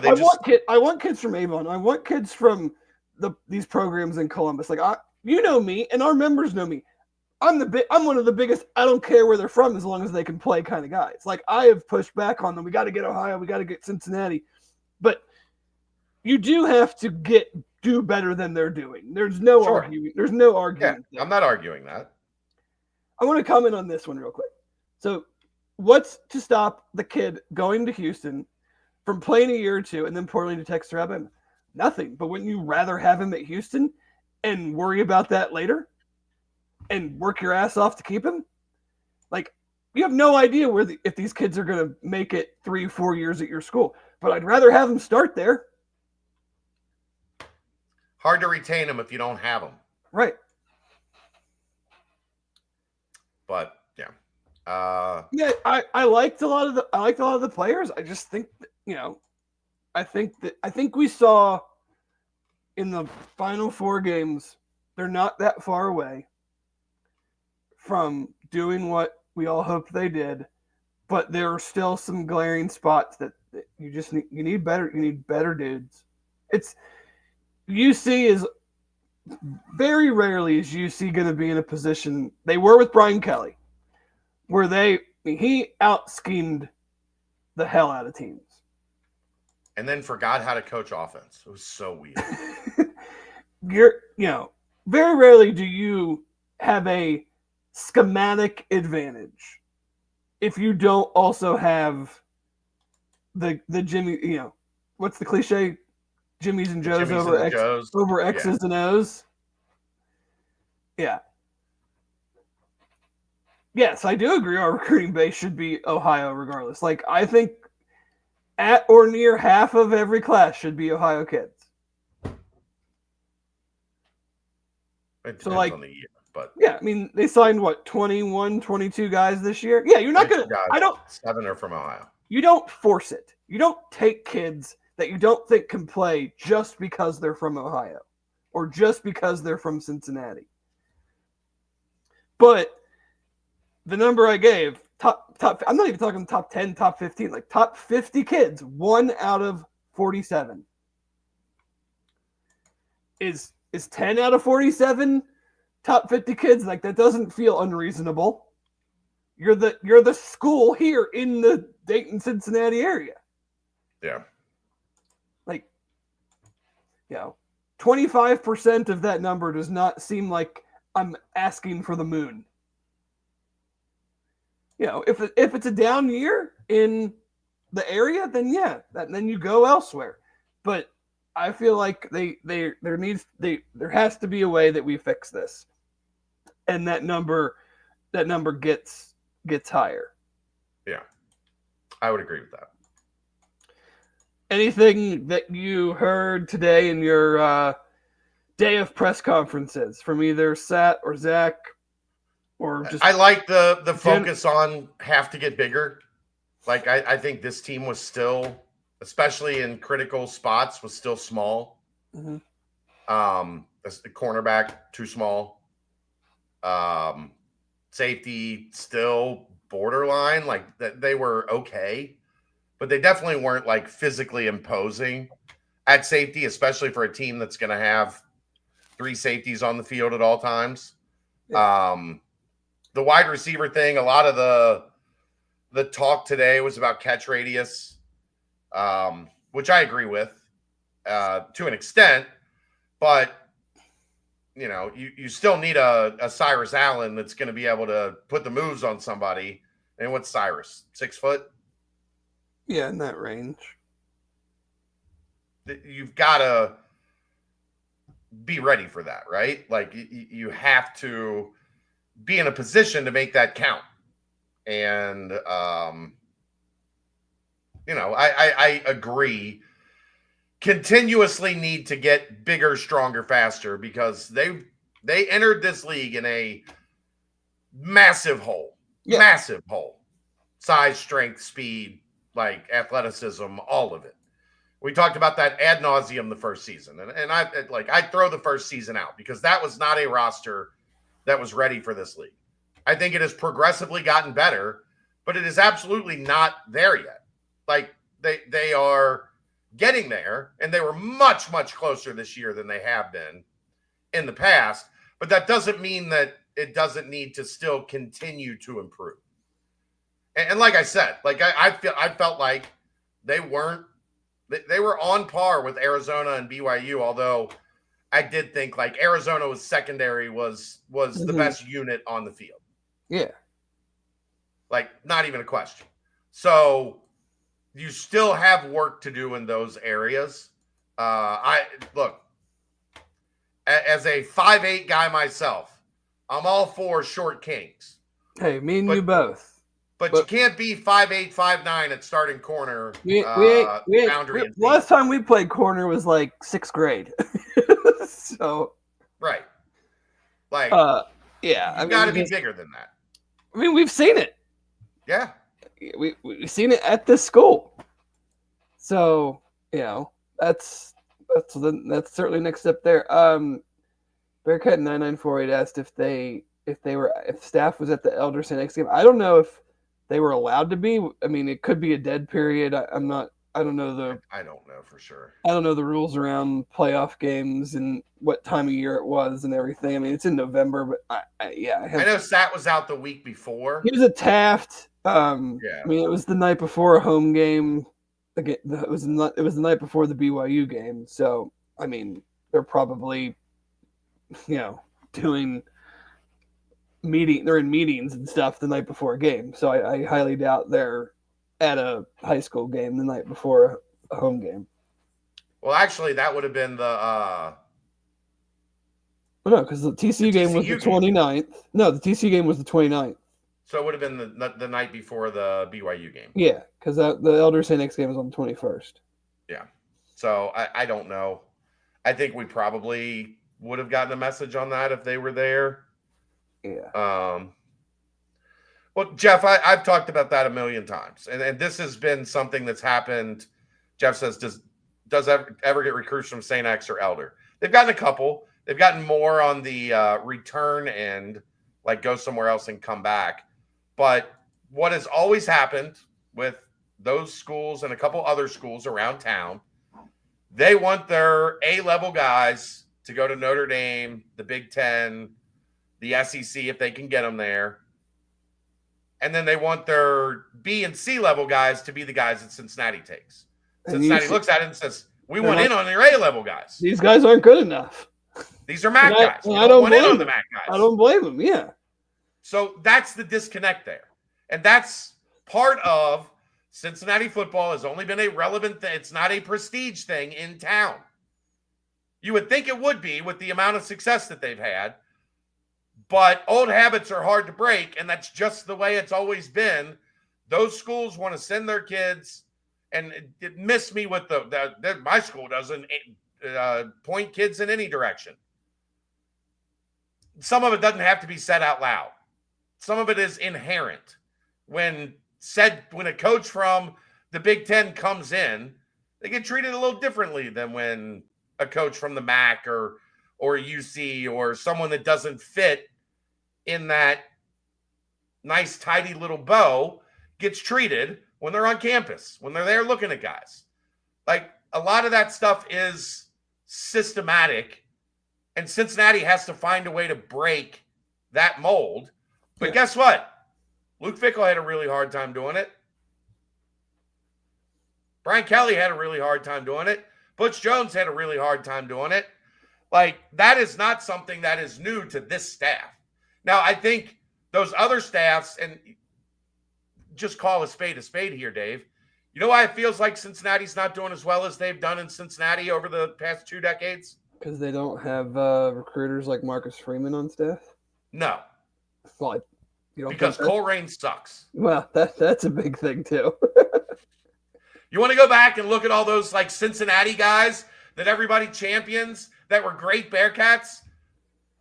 They came from Coleraine.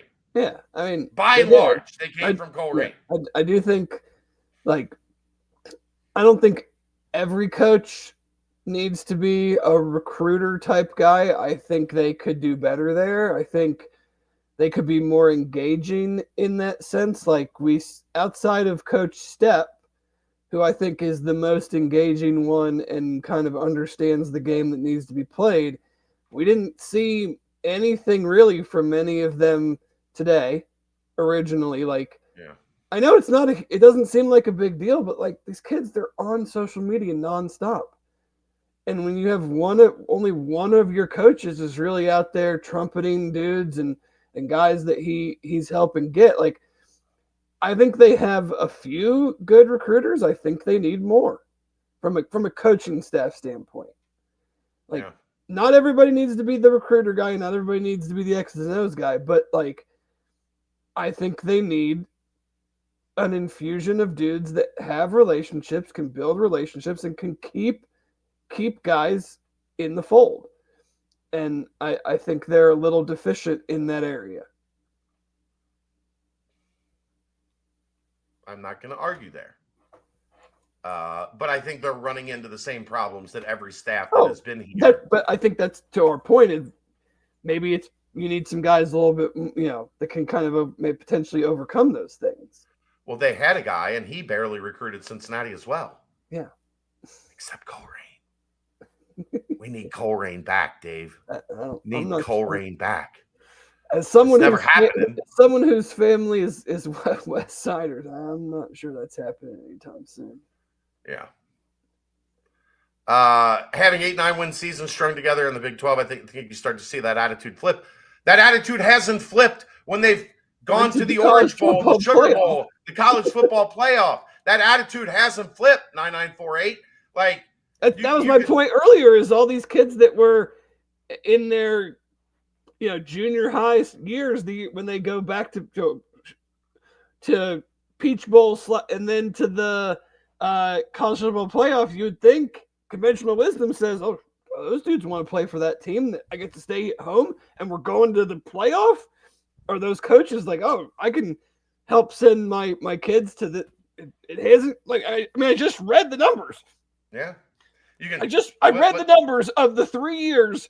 Right, the 3 years that would coincide with those kids then going through high school, right as or right after those teams went to those bowl games, and we got one in the top 50 in those 3 years. What's the old saying, Dave? You can shit in one hand and wish in the other, and see Tell me which one fills up faster. Yeah. All right. It's not the conference. What I'm telling you, 9-9-4-8, is it's not the conference. It didn't happen when UC was in the Big East. I used to make this. I used to have this conversation about the American Athletic Conference all the time. Where do kids in Ohio grow up wanting to play? The Big Ten. UC used to recruit the East Coast a lot. Where do those kids grow up wanting to play? The ACC or whatever. Nobody grew up wanting to play in the American. Nobody in Ohio grew up dreaming of playing in the Big 12. You know what I've always dreamt of? I've always dreamt of road games in Greenville, North Carolina. Right. Philadelphia, right. Pennsylvania. Lubbock, Texas. Tulsa, Oklahoma. Yeah. Ames, Manhattan, Kansas. Stillwater, Oklahoma. Yeah. Kids from Ohio have long dreamed about trips to those. Waco. You know, Waco's famous for, right? Like I do. There's a great good documentary on Netflix about old David Koresh. Not Chip and Joanna Gaines, kids. Not Chip and Joanna Gaines. We're not talking shiplap. But that's a part of it. Like they grow up wanting to be in dreaming of playing in the Big Ten, dreaming of playing for Notre Dame. It is really hard to then flip that script and say, oh, I know you have a chance to do that, but come here and play for us. Yeah. There are inherent, obstacles, but you got to overcome them. That's life. Yeah. Look at the network I built with Dave and Aaron and Brent. Like a lot of obstacles you've decided to employ. I'm still not sure if we're overcoming them or not, but we're trying. We're putting in the work at least, right? We're putting in the work. We've done all right for ourselves, I guess. None of us are rich, so maybe not. But the only person that's ever gotten rich off this is Shannon Terry. I don't know. The Ohio State dudes, they do all right. They make a clean living for talking about football. They do all right. You're right. They do all right. All right. Let's wrap. We still haven't talked a minute of Crosstown Shootout. So let's put a timestamp on this here and get to a little bit of shootout talk. I know Dave has been studying up, watching the Musketeers. I did catch the Muskies in the car the other night, and I had a question for you. Okay, we'll get to that in a second. This timestamp brought to you by Turtles Brew. 0 sugar, 0 carbs, gluten-free. It's a bourbon-infused sweet tea. They have strawberry mint, cherry lime, lemonade tea, raspberry peach, orange vanilla. Got the hiccups for some reason. There's over 50 locations in Greater Cincinnati, more than 100 in the state of Ohio. Visit turtlesbrew.com for information and the location nearest you. All right, Crosstown Shootout, Friday, 7:30. That place across town that I don't go. TNT game. Can I? Holy Grail. This Go to has the Holy nothing to do Grail. with- Watch the game. This has nothing to do with the game, but Okay. why is Richard Pitino calling into their post-game interview at a home game? I don't know.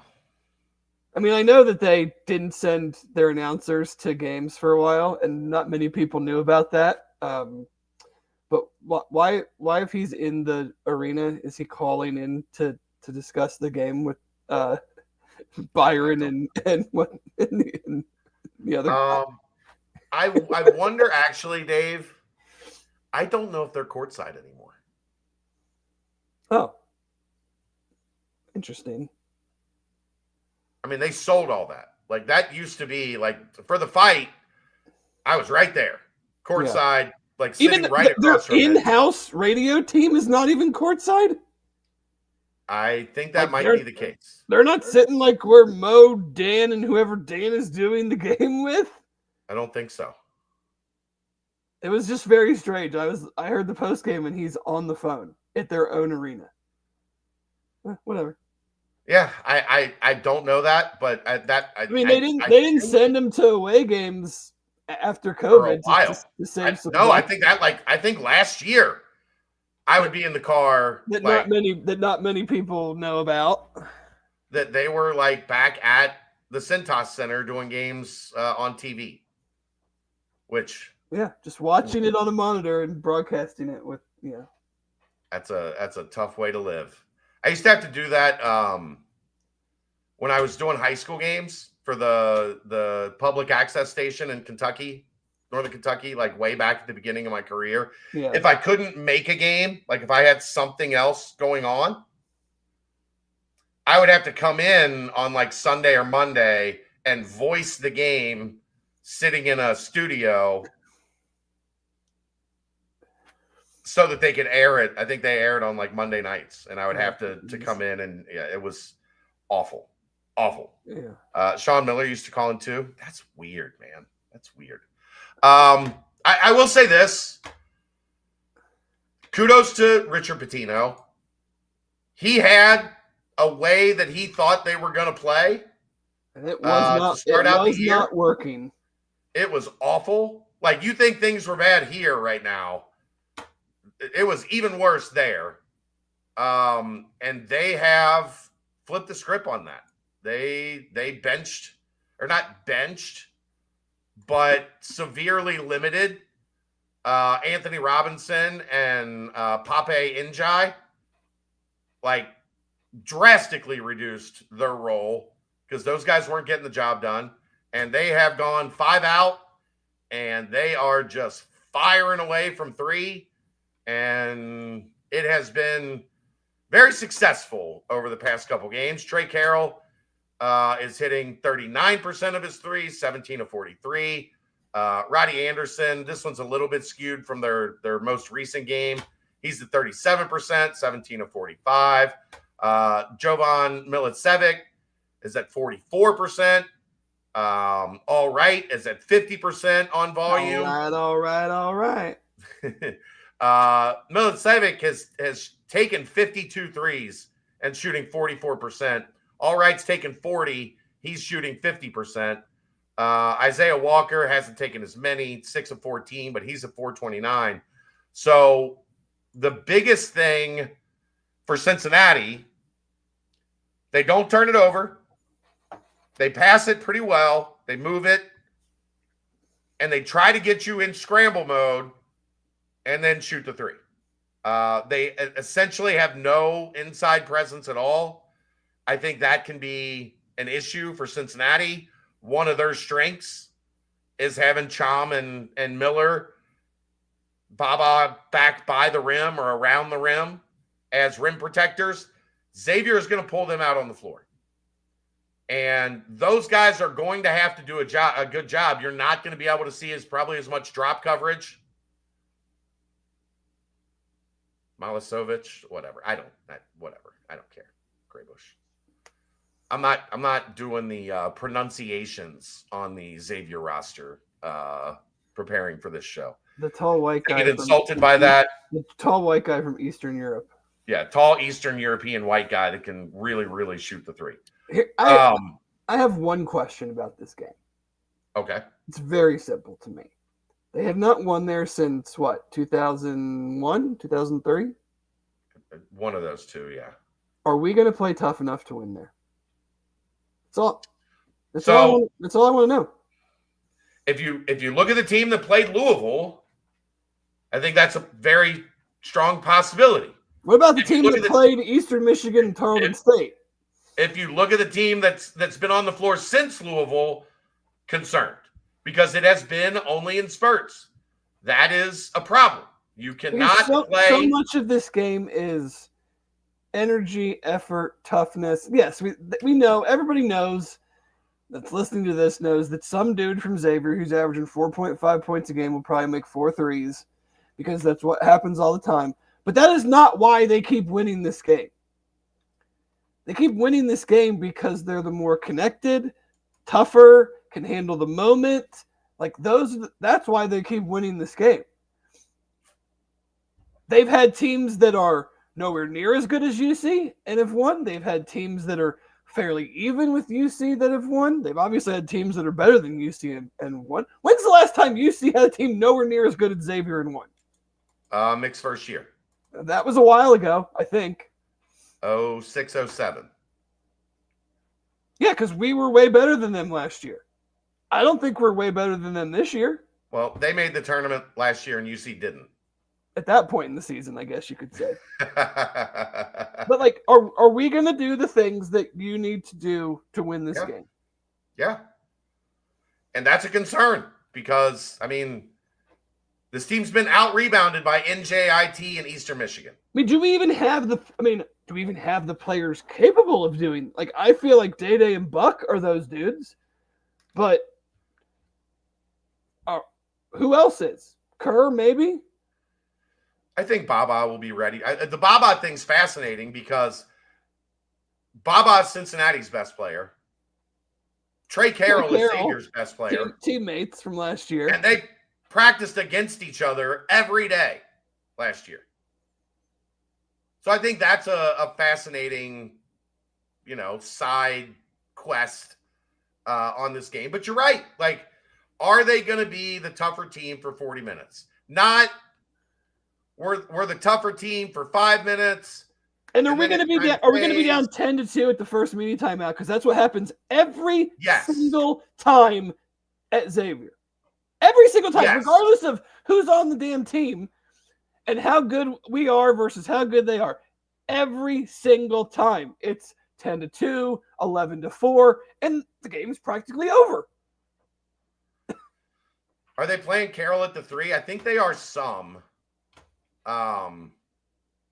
He's playing some 4. He's playing some 3. What was... I don't even need to be winning at the first media timeout. Just don't be down 10. How many times have we talked about that? Just get to the first media time. Well, that has actually happened a couple times, Dave. And then the second and third media timeouts, they get blown out. And then, it's 10-8 at the first media timeout. And then it's 23-12. Yeah. So, yeah, if you took line by line, I think UC has better players, but that doesn't matter in this game. And I certainly don't think they're playing they've both played some cream puffs the last couple games. I don't think UC's playing nearly as well as Xavier is right now. I don't think that's I think it's hard to tell with X. The only, they played Georgia pretty close and then beat West Virginia. So they definitely they were good in the Charleston deal. Yeah. If you listen to their people, they don't think they played very well against St. Francis. They just were able to pull away. Yeah. Eventually. Yeah. But you mean kind of got to run them off the line. What UC should have done against Eastern Michigan? Is that what you mean? Not play very well, but pull away eventually? Not be down 27-10 because you gave up a 17-1 run to Eastern Michigan? I think Buck should start. I don't. I like Buck in the role that he's in right now. Buck, I also think if you put Buck out there right away, Buck fouls too much for my liking to be starting. I think you're going to see less of that as the season goes on, because I think he was being called for a lot of ticky-tack stuff that the officials in November are very attuned to, very alert to all the ticky-tack stuff that happens early. And then by the time you get to late December and into conference play, it's a bloodbath. Like we see that every year. But I don't know that we're far enough into the season, Dave, that I feel comfortable that Buck wouldn't have 2 fouls by the under 16. Yeah. He's gotten better with the fouls. He has not gotten better with the fouls. He's gotten better because they're not calling as many fouls. He's still doing the same things that they called fouls on him for a lot of the times. Yeah, the Cintas whistle going to be all over Buck Friday night. Tarleton 100 points better than Ken Palm and St. Francis. Great. They also were missing 5 guys, and one of them that averages like 24 a game, and they were up 2 at halftime. Dior Johnson from UCF. Yeah. I'm not comparing any of that. Joe says if UC can't play tough enough, that's 100% on West. It's been a thing, Joe, for like a couple of years. So was it on Bob? Was it on Mick? Was it on John Brannon? Was it on Xavier has been the more resilient team historically in this game, and it hasn't mattered who the coach at UC was. So yeah, that's a concern, man. It's a concern because I've seen them play with toughness and look really good. I haven't seen them do it enough. I've seen it in little tiny windows. It's a concern for me because it was clearly a point of emphasis with this roster compared to last year's roster. Yeah. And we're still seeing the same stuff. I do think some of that is not having slime. I agree, but if the whole roster can't do a thing because one guy's not there, then what does that say about the rest of the roster? Agreed. They came out just fine against Louisville. That's what I expect on Friday. This is where you hope playing Michigan and Arkansas in the preseason and then having the Louisville game. You've played 3 of the better teams in the country to this point. Hopefully the energy is where it needs. You shouldn't, if they come out flat Friday, check them for a pulse. Yeah. The other big thing with X, they've got good size, but they're pretty slow. I would really like to see Cincinnati be a little bit more aggressive downhill. And then if you're gonna shoot the 3 ball at the rate that you normally do it from inside out. Do it from getting paint touches, drawing the defense, and then kicking to open shooters instead of, they don't run a lot of weed stuff, but throw it to the big guy. One guy goes through, second guy gets the dribble handoff. The guy that went through initially circles back around, maybe runs a baseline cut. Yeah, it feels it is. It feels like Buck is really the only guy that's really had a concerted effort to get downhill. Baba has. He's just, it looks different because he's he's played downhill and got to the line a lot. Yeah. No, but I agree. They're not a quick lateral team. They're not a deep team. Can you get some? I shouldn't say can you get some fouls on them. UC doesn't get fouls on anybody and shoot free throws. Wow. So this team's a lot better at it than they have been. Yeah. Free throw percentage. Not free throw. It's dropped quite a bit over the past couple games, but they started the season off well. They haven't been getting there as much lately. Yeah. Yeah, they don't have a player that's played in it. We got 1, right? 1. So, yeah, it's essentially a wash. Yeah. Now, the question is, this is Richard's first. So what is that? How does he handle that? They're not athletic at the rim, correct? They have a couple guys that they were hoping to be athletic at the rim, but they've essentially been unplayable. Yeah. I want to see at least. This isn't, again, you're right. This is not a team that is just gonna attack downhill, get to the rim, and get shots on the rim. But it needs to be a team that at least gets the ball to the paint, makes the Xavier defense react to that, and, if move. They're not, if they're not an uber athletic team, we can't have, like we saw in the second half of the Louisville game, we can't have these 7-minute stretches where we bring the ball up one side of the floor, it stays on that side of the floor, and somebody takes a contested 3, 20 seconds into the shot clock. Or tries to dribble downhill into a set defense. Yeah. Turnovers are the other massive thing. Xavier does not turn the ball over. They are really good taking care of the ball. They are 18th in the country. They turn it over 13.5% of the time. Good for 18th. What are we in the 30%? 20.2% of the time, 291st in the country. Now, Xavier doesn't force a ton of turnovers, but they force enough. Neither do the teams we've been turning it over against. It ain't like it's 40 minutes of hell with Nolan Richardson. No, it hasn't been a lot of pressure. It's been a lot of dribbling into places you shouldn't dribble, trying to fit passes into windows that they shouldn't be throwing the ball at Mustafa Cham's hip, and letting guards dig down on him. Does Xavier run zone? Yes, they do. They have been running it more the past couple games since they have switched to this more 5-out look. They've been running more zone. They ran some 1-3-1. Practicing it against lesser competition so they could deploy it on Friday night and watch us just piddle the ball around the outside and not actually have a plan to attack it. Yes, but also they haven't had a chance. They've had to do that. They're so bad.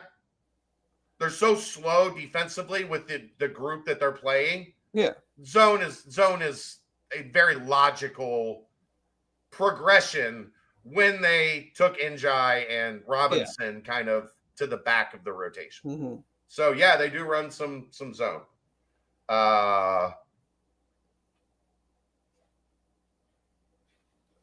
25, 30 points in the paint. I'm okay with that. I'd like to see 25, 30 points in the paint. Yeah.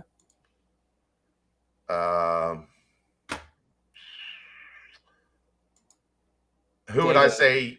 Baba. Who would you say needs to have the biggest game for UC to give the best chance to win? Day needs to play well. Day needs to control he's the veteran. He's your his third year with you. He needs to control the game. Yes. He needs he needs to have the pace of the game and the control of the game with him. And because how can you say, yes, Baba from just a purely skill and talent level, yeah, but nobody else knows what to expect here, and he needs to set the tone. He needs to be the tone setter. That everybody follow me. This is how this shit is going to go. This is how we're going to win. Follow me, and I'm gonna lead. I'm gonna distribute. I'm gonna score. I'm the guy. Yeah, he needs to do it. But the thing is unrealistic to think that anybody else, to pick someone. Sure, other people could end up having that game, but it's unrealistic. What do we talk about though, Dave? Your best players have to be your best players, right? So that's Baba. Baba's your best player. He is. I'm just saying from a tone setting standpoint and how we control the game. I think that's where Day can then feed Baba and get him. Yeah. He has to have an understanding of. He's the only one that knows what this game is about. He's the only one that knows he's the only one that's played. He's played it in Xavier. He's got to be that guy. Not that these other guys haven't played big games before. I mean, that would be selling them short of their careers. But you know, it's a different animal. Are you gonna say they break the streak, Dave? No, absolutely not. What tells me that that's going to happen this year? What are the things that they have done of recent note that tells me that's going to change? They should have the better team. Oh, because that's mattered before.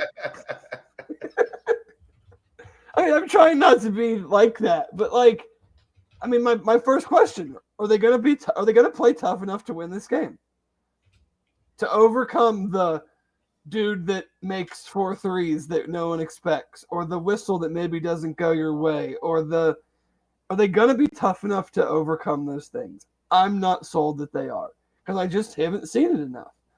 You talked about Louisville, and I'm not saying that they folded per se from a toughness standpoint, but when things got tough, they stopped doing the things that they were doing well that gave them the lead in that game. Yeah. So wow. if you get out to a lead, or you're playing a close game, are you going to continue to do the things that got you there? It feels like this year, too many times, just in this very short part of the season, which is now already a quarter of the way through, too many times they have done things well and then just stopped doing them. And then have not been able to get back to that at a high enough level to win against Eastern Michigan, or do what you should have done to a Tarleton State minus, X number of starters and key guys off the bench. So are they actually? I think there's only like 2 guys that actually played. They missed 7 guys, but yeah, they had 19 scholars, like 19 guys on the bench. Because I was talking to Terry, and Terry's like, they're down 7 guys, and I looked, and they still had like a full team out. I thought they were only down 5 guys or something.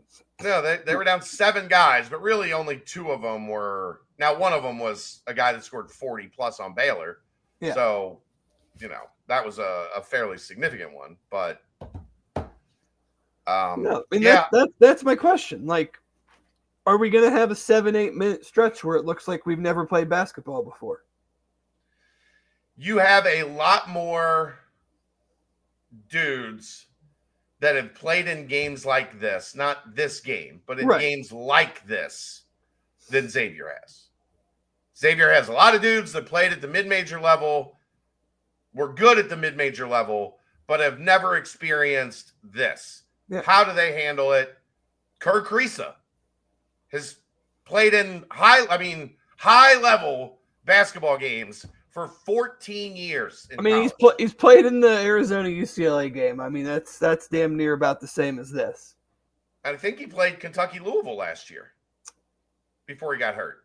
Yeah, I mean, maybe I don't know for sure, but I feel pretty confident that he played Arizona UCLA. Yes, and those 2 programs hate each other just like UC and Xavier do. Yes. So you're going to have to lean on some of that. That they need to find out a way to dig down and get out of there with a win. I felt a lot more confident about it a week ago, Dave. Yeah, I mean, a lot more confident about one team is not playing very well, and the other team has made some changes and seems to be trending in a better direction. Now, again, that doesn't mean that this game will go that way, but I mean, you've lost every game in that building for 20-something years. I mean, you didn't play there every year. You know what I mean? Like, but I mean, most every year. What there's like every other. But I mean, like every other year. Yeah. They haven't won there since my sophomore year of college. I'm 44 years old. Like, to put that in perspective. The last time they won there, Kelly and I had been dating for a year. Not even a year. Almost a year. So. And I would love we were together for 23 years, and she's been dead for 2.5. That's how long it's been. I would love to say it, but we'll use the Marvin Lewis-ism. See better than I hear. It's a joke that me and all my buddies have all the time. Had growing up. It's like we would always, someone would say something outlandish or something. We'd be like, "All right, prove it." Yeah. Prove it. Go do it. What do you think the line's going to be? What's Ken Palm say this game is? 1 point game. Xavier favored last I looked. It's at 2 point. Xavier 72-70. 56% chance to win. For whatever it's worth, ESPN's analytics give Cincinnati a 51.6% chance to win this one.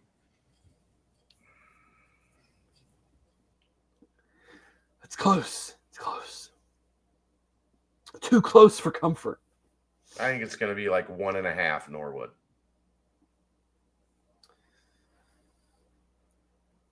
Well, spread prediction. All right. Well, all right. We'll see. I don't think UC will be favored. UC has been very, very bad for anybody that is into this type of thing. Entertainment purposes only. UC has been atrocious at first half spreads. So, if you're looking to try something out, maybe they'll flip that on its head. Now that they won't be like a 8 to 10 point favorite. But wait a minute, Bearcat 30. I thought being 200 and whatever, 220 in offense is what tanked their Ken Palm.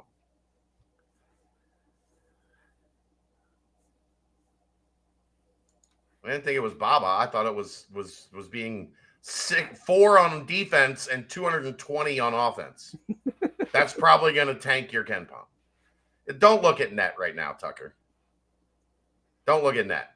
It's too volatile until the second week in January. I mean, I think you look at it the first time it comes out just to see what it says, but it's not something that you need to look at like daily or after each game or something. Like, you know how much that's going to change when they get into Big 12 play? Right. UC 1.5. Is that your opinion, Graybush, or it's not? I cannot see them being. No, it's not. I cannot see them being the betting favorite. Can we get Brent in the locker room before the game to give a pregame an impassioned? I've got the Bearcats plus 1.5 speech for my car payment. This.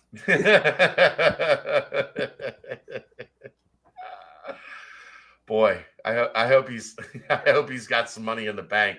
He's lost a lot of car payments. He's been taking it on the chin, and he probably hasn't been liking me sending him my picks because they're basically the opposite. Yeah. Oh boy, I cleaned up quite nicely from the TCU game. All right, well, we promised each other we weren't going to do an hour on what we did an hour on to open the show, but there was no avoiding it. We weren't going to be able to talk around it. David written a speech, and we had to get to the speech. Have I been to any practices this week? No, I have. They played Monday. What's today? Wednesday? Yes. Yeah. Yesterday I had stuff going on yesterday. No, I have not been to any practices. Prediction? I don't know, man. I want to pick Cincinnati because I think this is a better team than Xavier, but it's there. It's there. I'll go with Ken Palm and go 72-70 Xavier. Maybe I'll wake up Friday feeling frisky and change my mind. But got to see it. Go do it. And then we can hop on the aftermath on Friday night and feel good about life. Yeah. Because I've done too many of these post-game shows afterwards. And they're not fun. Because it's just, mouth breathers in the chat.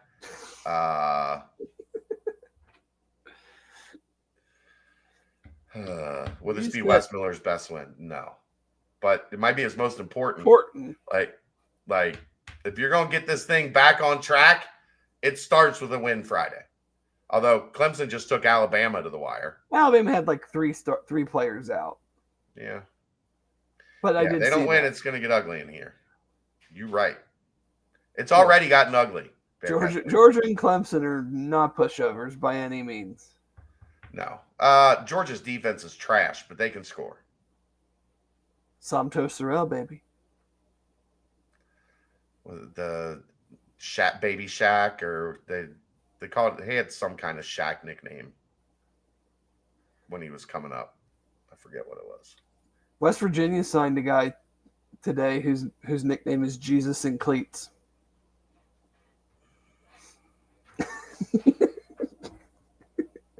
Is he like, dark complected, long hair, wears sandals? No, none of the above. Well, then probably not Jesus in Cleats. Mediterranean, Middle Eastern look about him. No, more of a Florida look to him.